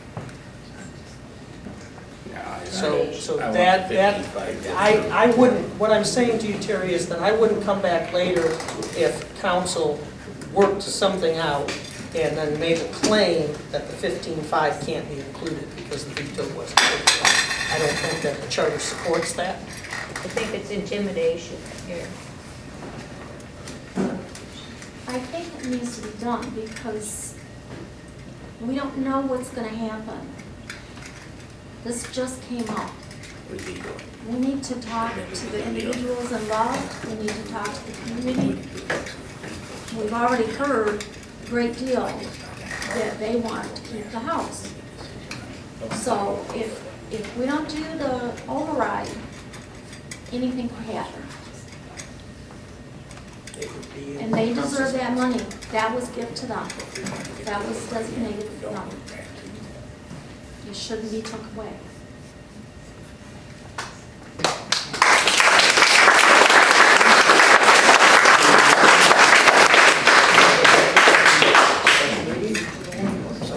I would suggest to council that you need to be careful Got with it the talked up. finances. Oh.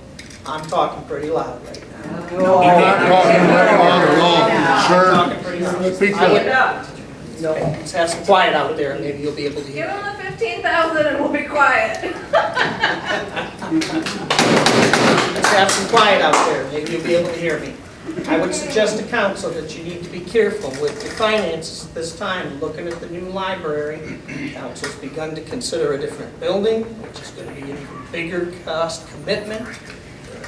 I would suggest if you want to work something out, put your pieces together before you do it. But I have a clear indication from Councilman Wood that he's made a motion and he'd like a vote on it tonight. And council members are entitled to get their votes, irrespective of my opinion. That would be my suggestion to you guys. Get your ducks in a row before you take an action. I have mine in a row. Other deliberation? Anything else? I think this is a very important investment into the community, in the Queen House. And history is really important to keep and to sustain in our community. It's valuable, obviously. People here are appreciative of it. I think, as Mayor Hugo had said, that Adam and I both have talked to him and discussed some thoughts we have on it, and asked him to look into some different things, and one of those especially being turning it over to the community to be their piece of history, instead of leaving it in the hands of the city council. Because we are here right now, but in a couple of years it could be different people, and a couple of years after that it's different people, and after that it's different. And every single time that happens, there's another constituency that has to be decided on and changed. Where if it's in the hands of the community, they have the right to do with it as they desire to be done. And that is why we desire to look at that avenue and see that addressed.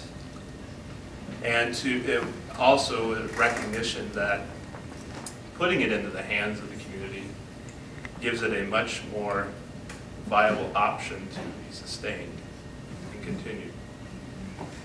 If we leave it in the hands of the city, things such as grants and things like that are much more difficult to come by. Putting it into the hands of the Historic Society is much more important and significant and much easier to get a hold of those grants. And I know that maybe that sounds like a cop-out at the moment, but I think in the long term, the chances of the McQueen House being continued and being upkept and successful are in the hands of the Historic Society and those who desire to see it continue and have the opportunity and time to really invest into that. I think that none of us wants to see it bulldozed or anything like that. And I think we should definitely look into giving the 15.5 that was originally asked for and requested into their hands to be used. But with the stipulation that we go into negotiations with the Historic Society and work towards getting it to them to take care of and have the opportunity to make the changes and improvements that they desire to do. because leaving it in the hands of the council and the city is not in the best interest of the community. I'd be willing to even move forward with a special meeting as soon as next week if necessary, to ensure that we don't have continued delay in regards to the water leakage, those sort of things. But I think we're thinking too narrowly just with this portion of it. When I went to the city attorney to obtain the opinion that you have, at the request of the council members, we had a discussion. I had developed some sense of where they were going. And he tells me that it is unusual for a municipality to own this kind of house. The common practice of these things are in the hands of historical societies. That is the common way to do it. The other thing that I think is important to note is that there was a comment shared that this could be something that generates money to go towards the McQueen House. That in fact is not true. Bessie in her will does not allow the city to charge for the use of the McQueen House. We can't charge if you use it. It's not what she gave it to the city for. She wanted it to be something free for the community. So that is a fundraising option that's not available to the city. People can give donations to the McQueen House anytime they want. I still think we go ahead with the veto override, and then we, if you want to set,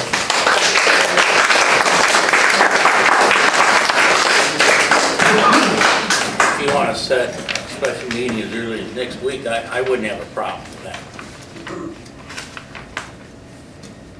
But I don't think the two of them need to be tied together. Do you want another? Yeah, you just set a special meeting for next week. Has nothing to do with this one. Is there further discussion? It sounds like Terry wants his rule, but I don't want to cut anybody off. Council members have any other things that they want to say? Anything else you want to be heard on? Any questions? Council ready for its vote? Veto override requires specifically 4 votes, so we'll do this as a roll call.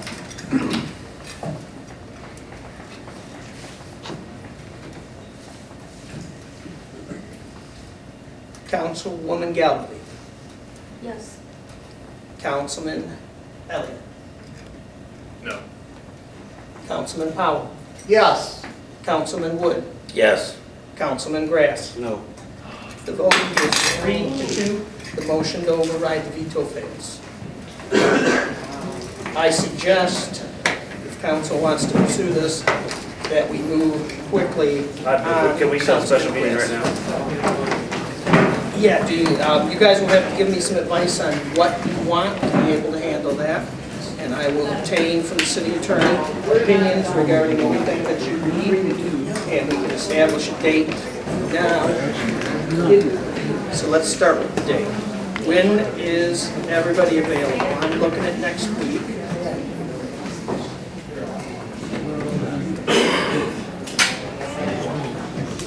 I can be available any day except Tuesday evening. So that would give us Monday, Wednesday, or Thursday. Thursday works for me. Thursday works for Mr. Grass. Is everybody else available a week from today? You are. Mr. Powell? Okay, are you available from today? Yeah. Thursday? Yep. Terry? Yeah. Craig, I've got a quorum now, but I don't know if you're available. Okay. So let's have a discussion tonight about what you want to know. We had just requested for the council members and giving to each other, we can hear everything they were saying. There were a lot of side conversations during that deliberation, and I feel that we should be able to hear. At the moment, Mr. Powell would like to use the restroom. And so, excuse me. Is that loud enough? Gotta go! We still have a quorum at the table, but we're not taking a vote. Do we want to have that discussion here? you guys want to give me an idea of what you want, and I'll get the. I want as a minimum of what it's gonna take to seal it up. From John, not necessarily the exterior painting, but shutting the regular, what that cost is for one. So I'll confirm that the 15.5 is going to be a complete solution. It's my understanding it is. There's three dynamics, the exterior painting, which is not leaking. And then the soffit, and then the roof. Painting. He gave this to us once, I just don't know what the itemized breakdown on that is. So is it, I'm sorry, is the council on break right now? No. We're still in session. Still in session even though you're waiting for something for him to return? We can proceed without him. Okay, I'm gonna leave, but I hope that the the meeting you have next week includes the city giving the Historical Society $15,500 to make the roof repairs immediately. Yep. Is that the For thought? me, you have my commitment to have that done before winter. Absolutely. Okay, thank you. Total cost of three things that you just said. I need it right. So when's the meeting, you know? Thursday, the 22nd, 7 p.m. Next Thursday. Next Thursday? Next Thursday. Week from today. They've just all committed that they'll be available on that day. So these five will be here. I'll talk to Mr. Queen and see if he's available, but we don't need him to proceed. 7 o'clock next Thursday. Okay. I think I have enough of an understanding. Once I get the set of questions available to the city attorney, I'll make them available to council members. And if I've missed something, make sure you let me know right away what you want an answer on, so you have it. Broader perspective, this too is working out a timeframe with Billy, so I don't know what all that needs to be negotiated, but be getting that trajectory of transitioning the house away from the city, with support from the city, to the historical site. So then I will make sure that we address the question of ongoing support. And if that Ongoing, don't get ongoing, that don't have to justify. You need to have a discussion.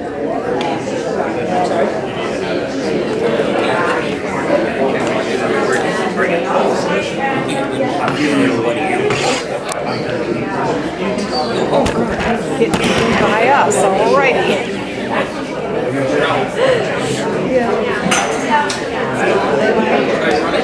Would you say it's hot in here? No, it's dying.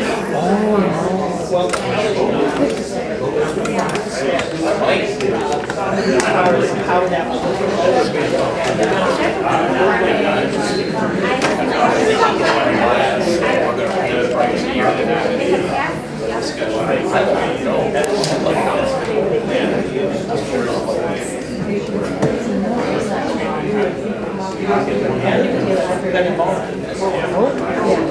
All right, Mrs. Shaw, I'm coming through. You're okay, you're okay. I can make that.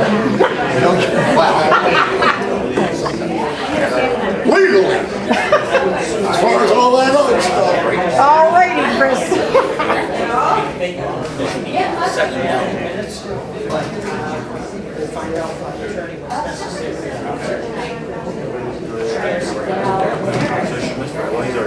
Goodbye. I'll walk home.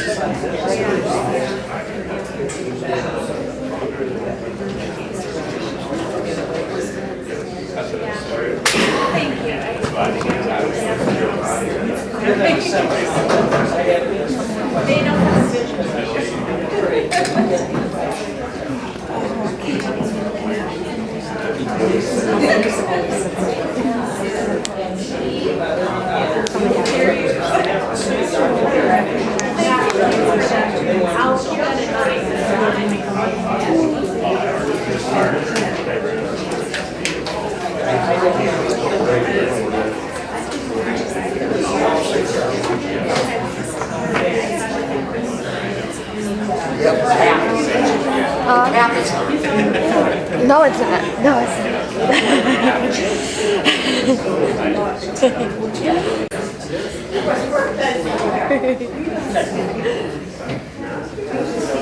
Is there anything else? All right. I'll put a list of questions together. I'll get the emails. Do my best to have whatever information. Are we ready to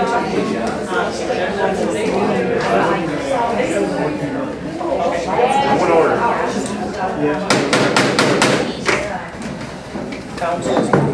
forward with its agenda. We are now to possible approval of real estate purchase. This is a carryover from your special meeting, last special meeting where council took no action regarding the new library. Because this wasn't tabled, but was just left with no action taken, it stayed on the agenda. Does council want to discuss the new library, the information that Commissioner Plowman suggested, the bank? So if you guys want to get into this tonight? I think we leave it alone. Is that the consensus of council? Do you want to table this, or do you want to just leave it for the next regular meeting, which will be in September? It won't appear on your special meeting agenda because you have, unless you ask specifically for it. We can add it on at any time. It don't matter. So September? Just leave it as no action taken. I don't care. Any objection to that? All right, so we will leave possible approval of real estate purchase as no action taken. And do I have council's consent to leave the related motion, possible approval of allocation of funds for real estate purchases, no action taken? Since they're all together. Hearing no objection, we will do that. Discussion regarding local historical district and grants. And now we'll go with what happens here. We may, that may change the character of it, but this came from the presentation from the nice young lady from the State Historical Society. Came to talk to us about grants and possible ordinance that she would like to see us pass for a historical district. We left this on here for discussion to give everybody a chance to think about it. Does council want to form a work group and open up discussions with Mrs. Bauer about what you might do? You want to leave this no action taken? What do you want to do at this point in time? Does council want to get into this now or save it for later? I, no action taken. Is there any objection to leaving this no action taken? We will leave it as no action taken and move to new business, possible resolution to adopt special assessment district. We've had our public hearing, heard from members of the public, so now we're ready to take some action on possible special assessment district. Devin, do you have any notes for council on this process? Is this a final approval that they're being asked to make? No. Or are there additional steps? Tonight, what you would, if you decide to go forward, this resolution is stating that you will state how many installments, the percentage rate, and that you are telling your city assessor to prepare and make out an assessment roll. After you would do all that and follow with this resolution, then in the next you would set a public hearing. It would go through the same time frame as this one public hearing went to, the 15 days prior notice, etc. And at that meeting, the public hearing would be, would include the individual prices. You see on the resolution format, it's showing the 90 feet, so in the next step, it would be including the installments percentage, and it also include the assessor's exact amounts that would be owed by each parcel. So action by council tonight moves this process forward to the next steps, or if council decides not to adopt the special assessment district to pay that section of Washington Street, then the matter dies at this point. In my opinion, it sounded like the residents did not want that, so. 3 of the 4 didn't want it, so I definitely wouldn't go for it. I gotta go with you guys. Okay. So how would you like to proceed? Do you want to table this? Do you want to vote on it? I'm assuming Do you vote no? they were looking at the fact that it had the, it sounds like the understanding that there's something with gravel, fresh gravel. Could we look into, or is there a possibility of looking into that instead of doing the full paving? I'm sure that the DPW could look into that. I don't know the ins the details of John's budget related to roads, the money's in there, whether or not you would have to defer for the project, but certainly we can get that answer from the DPW. Can we do that for the next meeting? Get that information to us, about what the differences in cost and stuff would be. I don't know of a reason why you wouldn't be able to get that information, but I haven't had a chance to talk to John. You have to do something with this though, or let it die or vote it down, because the request was for blacktop. Yes. It wasn't for gravel or anything else. If we table it or just let it go, it can come back up at a later date. Depends on how you do it. You can table it to a date certain, and it will automatically come on your agenda on that date. You can table it indefinitely, which would then require a motion from council to take it off the table. No action taken on it also. If you do no action taken, it would reappear in your first September meeting. I move no action taken. Is there any objection to no action taken? Are we still considering actually doing this, even though the citizens don't want it? Can't we just vote it down, or is there a reason? Not, are you just curious? The price difference in the crushed concrete as opposed to. But you don't have to leave this on to consider the other options. Yeah. No. You so can vote this down, or you could just table it indefinitely. Either way, Or to it vote won't down go and to the break the next motion. step. This resolution is for blacktop, Correct. okay? And 3 of the 4 did not want it, so I think we bring it to a vote and say no. If they want to do something more, I'm willing to look at it and do whatever, the majority of them want. Let's do that. I agree, because as we mentioned, it wasn't the council that brought this forward, it was the citizens. So. Here we go. Right. I move that we override, no, wrong one. I'm on the wrong one. I move that in order, no, that's not, still not the right one. There we go. There we go. Oh, it's on there. Sounds good. At a regular session, it is resolved, I need to say all this too. I'm sorry. Just down I there. move that we accept and adopt. There. I move that we accept and adopt the resolution to blacktop. I would say all of this because you're mandating that that's going to be. All right. And if you vote it and it doesn't go through, you still should. Sounds fill in the good. blanks.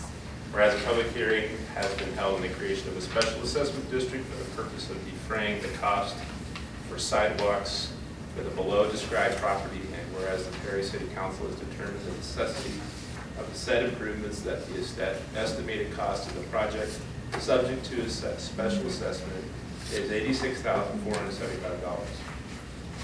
That the total cost of the improvements shall be paid by special assessment.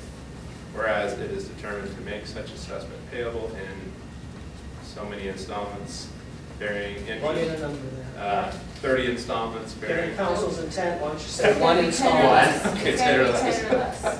10 installments bearing interest on the unpaid balance of the rate of You can do zero interest. 0% interest per annum. The city of Perry does hereby create a special assessment district consisting of the below described parcels of property, and the city assessor is directed to prepare and make out an assessment roll for the total amount of $86,475 based on frontage of the below described lots and premises. Just 9%. We don't want to read all those parcels. And said amount being 100% of the total estimated cost subject to assessment as listed on the below lots and properties.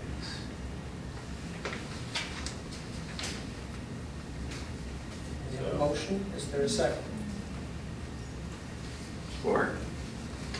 Moved by Elliott, seconded by Wood. The resolution as just read. I'm assuming that we're going to need a roll call on this because I get the sense that there's an intention to vote no. So let us go right to the roll call. Let's see, I started on Mindy's end last time, so Councilman Grass. No. Councilman Wood. No. Councilman Powell. No. Councilman Elliott. No. Councilwoman Galvin. No. The vote is 0 yes, 5 no. Motion fails. Come off your agenda. That will moot your next public hearing motion. So can I get a motion to table that indefinitely? We won't read it since you're going to one down. Chris, you want to move to table that second public hearing indefinitely? I do. Is there a second? Moved by Councilman Powell, second by Councilman Elliott, to table indefinitely the set a public hearing for Washington Street paving special assessment district. Is there discussion?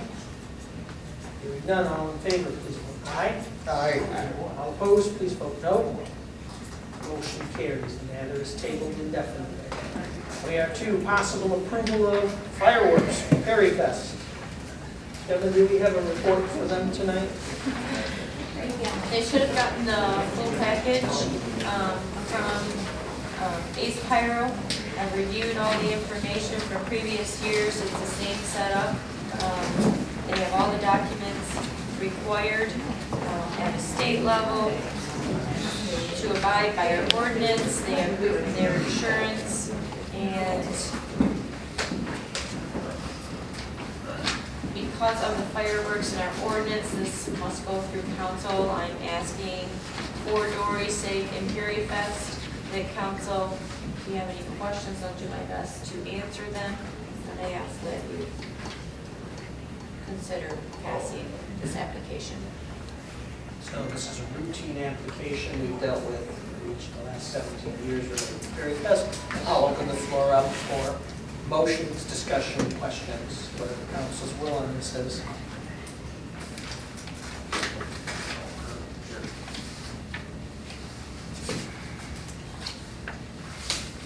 Put this one in play, please.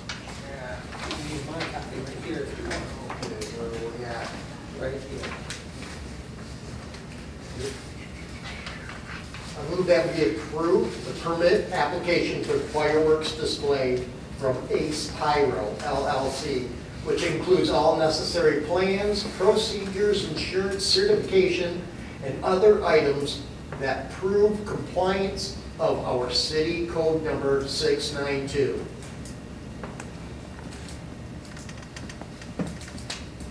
Is there a second? I'll second. Moved by Powell, seconded by Ellen, to approve the permit application for fireworks display from Ace Pyro LLC, which includes all necessary plans, procedures, insurance, certification, other items that prove compliance of our city code section 692. Is there discussion? Hearing none, all in favor of the motion, please say aye. Aye. All opposed, please say no. Motion carries. We will move to possible approval of contribution to Perry Fest. This is a budgeted amount that we've committed to Perry Fest for, well, I think coming up on 17 years now. So this is a routine motion. I'll open the floor up for discussion, questions, motions, whatever council's will on this is.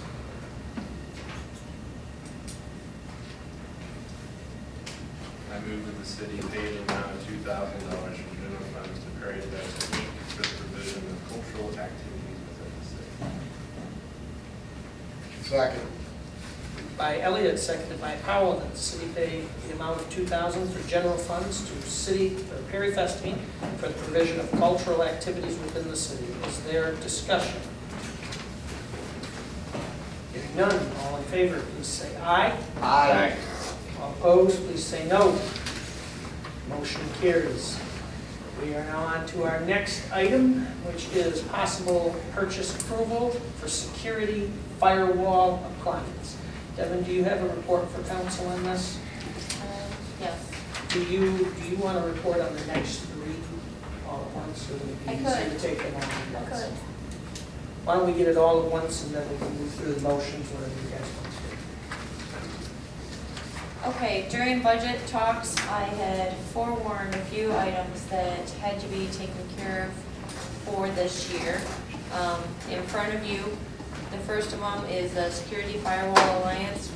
When our server got backdoored and hacked, we took care of the server. As they were reviewing our whole security system, they noted that our Cisco network security firewall appliance, it actually looks like a little this, but it's one of our networks that helps secure our building of outsiders, is showing age, and they advise that we should consider in the budget to take care of it. So So I took the responsibility of putting it in the budget. You have included that in the consideration when we went through budget talks. Also, the other thing that we have been reported, if you haven't read it now, it's getting quite popular to the public to know that Windows 7 will no longer exist. As of January, I think 21st now, it was December, now it's January.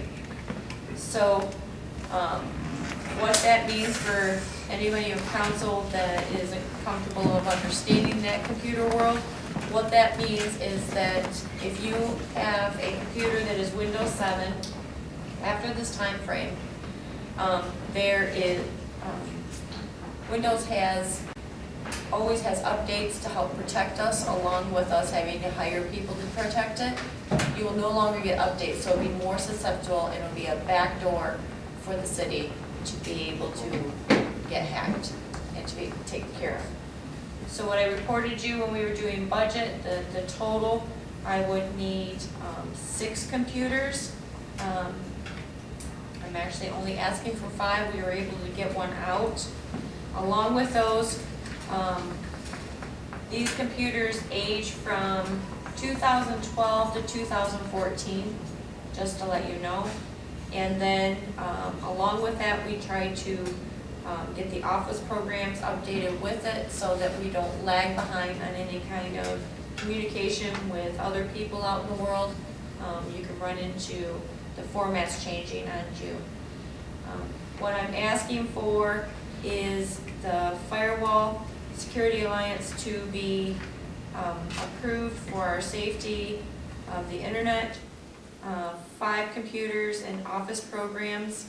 And what I'm asking is the dollar amount to be approved, and what I'm looking at is the expenses you will see on the bill list to actually go out in intervals of, this is a little late in August now, but the talk with IT Right, I was looking at intervals of August, October, and January. So you will not see, you'll see them come out as 2 computers at a time and for installation. But I'm asking that all that we agreed in budget to be considered so that we can set up the appointments. IT Right tells us that because everybody is doing this, the sooner we start getting scheduling done, the better off we'll be able to stay on schedule to get everything done. And last, along with this Windows 7, the election laptop is a Windows 7, so it's outdated. The state is mandating all of us clerks to make sure that our laptops to be updated to the Windows 10. So the third proposal is including for a laptop for the elections. Can we get Jocelyn to send us the $797 for this? They bought the first one. Well, good. Are they making us buy the next one? I take that as a, I can send her the bill. They just bought our tabulars, I think. It's the last. I know. Worst they can say is no, right? I think I wrapped up, yes, everything. Does anybody have any questions of what I put in front of you, though? It was a lot of different items. So we're talking 4 basic PCs, 1 mid-range and a laptop, and the software necessary. What are we going to, what's the latest, 2000? Yeah, we will be 2010 Windows and 2019 Office. Have you looked into going Office CC? No, I have not. It's our Office 365, excuse me, make Adobe mixed up. 365, you pay monthly, but they automatically update it continuously. So it's a monthly charge, kind of like you've seen everything that's going on. It tends to be, I think, cheaper than constantly having to buy a chunk of computers software every so many years and then buying another chunk of software. It's just a continuum. Before I do this, Oh, I apologize. So instead, instead of buying a chunk of software, you buy a licensing agreement, and you just pay monthly into that licensing agreement, and you keep using it as long as you pay to keep paying. How much changes in them? It's just downloading the software, just like you have to do with 2019. That's not what I need. how much of the change in each software is it that you have to change? Compared, What do you find? compared to what, like 2000 and the latest or past. Because my honesty of it, every time you upgrade, you also, there is learning the program, all the, and the new features. And again, I see some challenges with that. A lot of that happens, but even if you do 2019, you're gonna be a challenge either way. I know, but I'm going back to some of these computers we've had since I 2012. know, but if you do that, then it's a continuous thing, and they're constantly updating it and keeping it safe from hacking and the latest viruses and all that kind of stuff also. But that's Office, not Windows. Yes. Windows is just rolled out every once in a while whenever that's a standard thing. I can look into it. I worry of the changes, even changing up with it, the comfortability of learning, having all different type of personalities and what their capabilities and what they use it. Something what you're talking about might be a little bit more techy too for everybody. The systems are the same. 2019, all the differences is one updates regularly. The other is you're updating a chunk, and you go several years. The difference is not in the way that the technology is going to run. It's in the way that you pay for the technology and the additions that you get with it. A lot of times when you do the monthly, you get more abilities too. And a learning curve. So you're trying to do your job and learn something new. That's my concern. Yeah, I understand what you're doing. I look into it. Okay. I seriously will look into it. I think it might be a good Because thing. would it be council okay for me to look into it and also consider that it might slow somebody's work down by that constant change? Do you know what I'm saying? It's not a constant change. You won't notice changes. It's just like now where they say, hey, I need an update on, we're running an update, Windows is running an update on their software. Are we talking Windows or Office though? Office. Okay. But it's I'll the ask. same idea. I'll ask. We can I'll look talk more into about this, it and later. maybe it's Yeah. different maybe it's different with municipalities. I've never found it worth my while to buy those upgrades because I tend to keep the software Office for a very long time.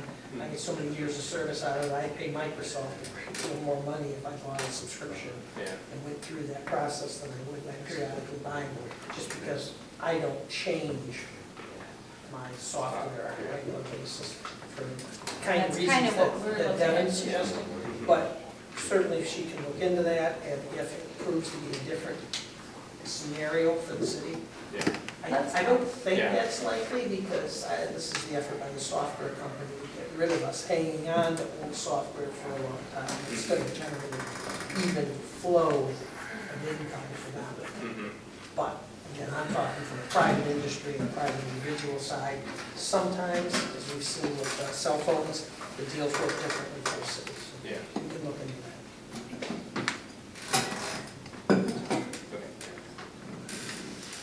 Okay, and so I have in front of you 3 motions for you to consider. What would council like to do now?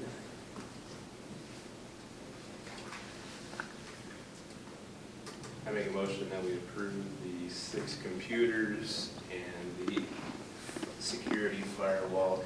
Is it an alliance or appliance? Is what I was asking now. It actually, You said appliance is first, right? yeah, it is called Appliance, and I did Okay. put Alliance, sorry, All right. thank you. And the security firewall appliance, not to exceed $764 for that, $797 for the laptop, or $4705 for the 5 PCs and 5 office programs.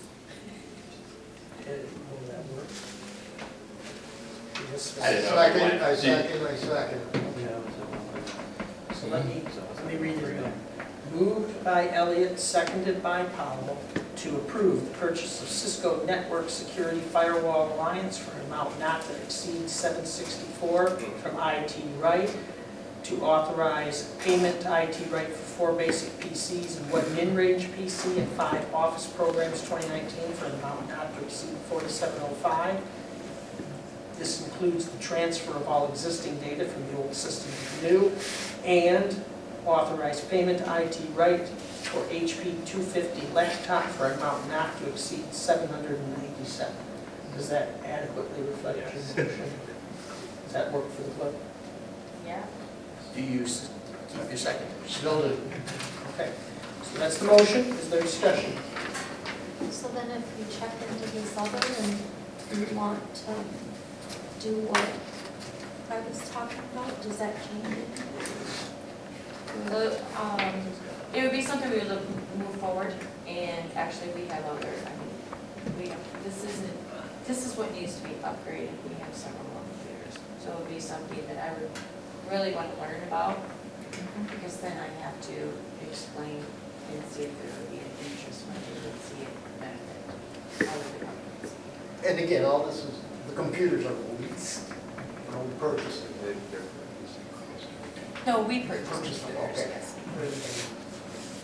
What did we have as a lease? Was it It's the IT first, support? no. It's the first time we've ever done a printer copier. You know the Kyocera that's down in the workroom in council chambers? That's the big printer copier. We have one in our office. That's the one we're leasing is to buy. Okay, It's cheaper to lease than it was to buy. Just remember, okay. Yep, Thank you. and that is coming next week. Additional questions or discussion? Is council ready to vote? All in favor of the motion, please vote aye. Aye. All opposed, please vote no. Motion carries. That'll move us to any other business that may come before council. This is a second opportunity for members of the public to address the council on any matter. Would anyone from the public like to address the council at this time? Can I go I've got it. Go ahead, Kelly. Well, first of all, I'm very disappointed that you failed to override the veto. Tie the 15-5 to getting the Historical Society to take over the home is wrong. Are you paying attention, Mr. Brass? Yes, I am. I just disagree with what you're saying. I'm not tying you to that. Well, there are many, many issues to be worked out, and to expect that to happen in a week or two is simply unrealistic. And yet you've tied this 15-5 to meeting. We're more than happy to meet with you. I am not a board member, I am not an officer, but we in good faith would certainly work with you. So I don't understand failing to provide the 15-5.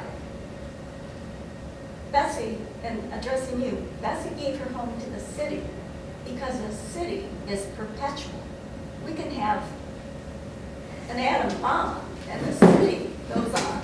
Other organizations may or may not. And I didn't hear either of you gentlemen talking about partner.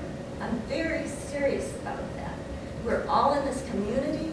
We have to work this out together.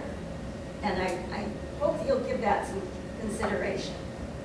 I also don't know where Mr. Bridges is getting his information, because Durand owns the depot. Corunna owns the historic village. The situations I'm familiar with, the governmental entity owns the property, but they partner with the community and organizations in the community. To clarify the nonprofit status, I'm also a CPA. I filed the request. We did get it from the state, but that's pretty minor. The big one is the 501c3 from the feds. I filed that yesterday. They told us it will take about a month to hear back from them. Thank you very much. Thank you. Kevin? I wasn't going to get up to talk tonight. I've been praying for all you guys, very, very much so. Thank you. I, being down in the center of town, I hear all the pluses and minuses, the gripes, the good stories, the bad stories, the gossip and not the gossip. And our city right now is very torn. We need to come up with some kind of solution for this Queen House, the library. We need to do it in a way that we can get some peace. I shared with the mayor about sometimes a wife may want you to do something this way and you want to do it this way. The wife's way is not wrong, and my way is not wrong. But it sure is a lot easier having peace in the house because when mama's happy, everybody's happy. And I think we need to come up with something. I would urge you to get and have a special meeting quickly, because what left here today was a rattled bee's nest. This is going to fester, and I am going to hear this like you won't believe. I don't even have to ask them to tell me. They come in and tell me all of it. And I have friends on both sides. You guys are my friends. And maybe not Terry. But I have friends on the other side too. Billy has become a good friend of mine. And the mayor, I have prayed with him many times. You guys I've talked to and have become friends with you too. But we've got a serious problem here right now. I don't know if you've got to look beyond just these numbers and beyond what things are that they're doing. I've been trying to take the middle of the road, and it's been very hard for me. Please look at this very seriously and try to come up with something that will solve this, so that we don't have to get the discourse in our community. Thank you, Kevin. Any other public comment at this time? Anyone else like to address the council? Seeing no other public comment, I'll ask council members if anyone has any additional items of business that need to come before you for your consideration tonight. Seeing no additional business, we move to council discussions and observations. Councilwoman Galbady, would you like to speak? Councilman Grass. No observations. Councilman Elliott. Councilman Powell. I've been injured a little bit, going through some things. Yesterday I was told I do not have cancer in my bone, so I'm pretty pumped about that. And I want to do everything I can to help with the greenhouse. Everything. And there's a lot of this, but every meeting, there's more information that comes up. And so, myself as a councilman, I gotta take that, because I mean, we were pretty full here tonight, but there's a lot more people that don't care about it. And we are for all the citizens, and we're never gonna make everybody happy. But I think we have a commitment that we want to, we just gotta figure out the best way. And for the library too. There's got to be a way that we can all do it, we can all be happy with it, and it's not going to cost the citizens a ton of money. And that's all I have for tonight. I just appreciate everybody's showing up that was here tonight. So if you see them, tell them I said hello and thank you for coming. Thank you, Chris. Councilman Wood.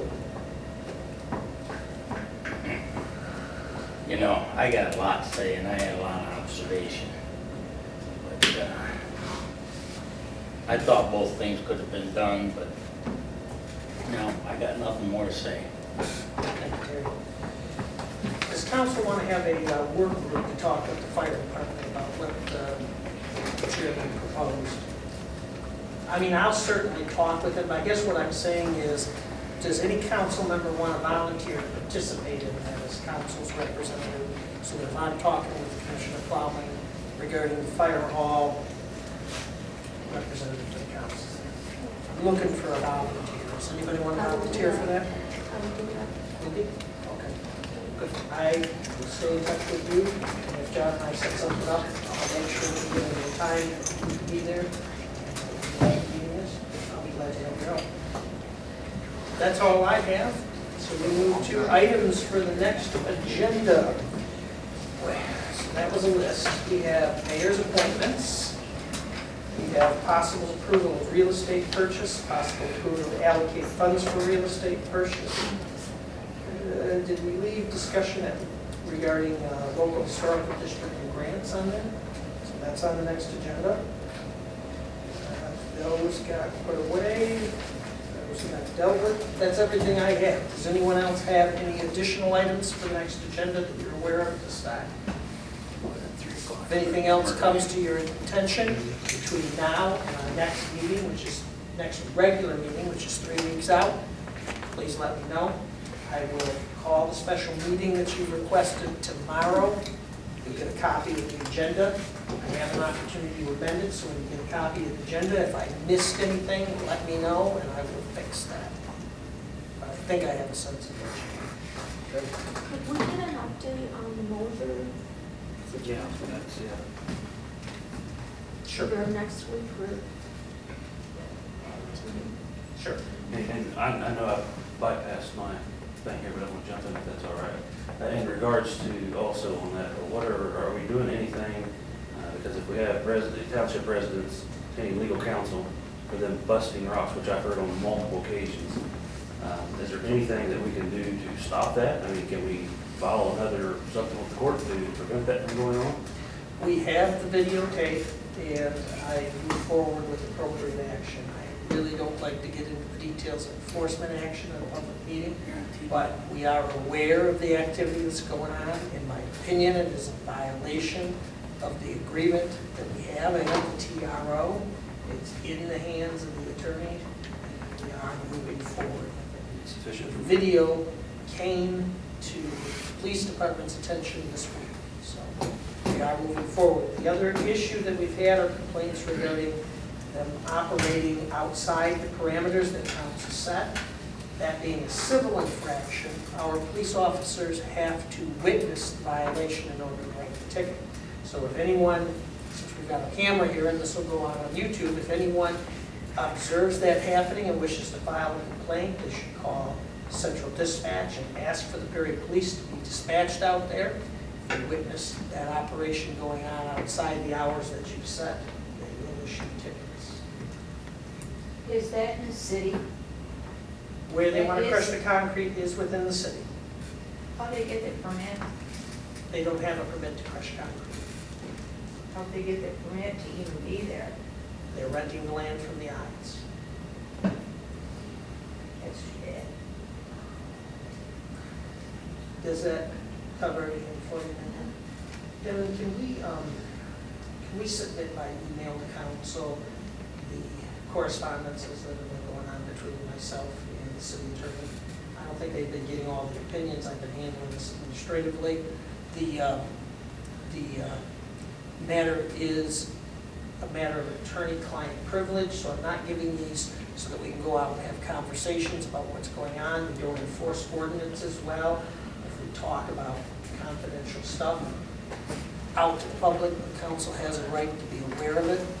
Then we can forward you guys some emails on what's been going on. We have been moving forward with the planner regarding what is now a request for a temporary permit to crush concrete, and the planner is helping us with our ordinance and establishing the appropriate conditions within the bounds of the law. There are some things that are being brought to our attention that are beyond the city's jurisdiction. I absolutely appreciate the concern about the drain out. But that is in our jurisdiction. That jurisdiction belongs to the drain commissioner, and it doesn't matter if I think he's doing it right or doing it wrong. I can't deal with that. I can't deal with what I think the Department of Transportation should have done in regards to M52 and making it put in some turn lanes out there. That too is outside the city's jurisdiction. But those things that are within it, we are working on establishing those required conditions and enforcing the agreements and the TROs. Any other questions for me on that? If they have a temporary permit, is that just until they can get a permanent? No, it's a different section of the ordinance. Why don't I get you the planner's report? And that way you guys can have a chance to read it and see the advice that we got that the city attorney and I and the zoning administrator are working.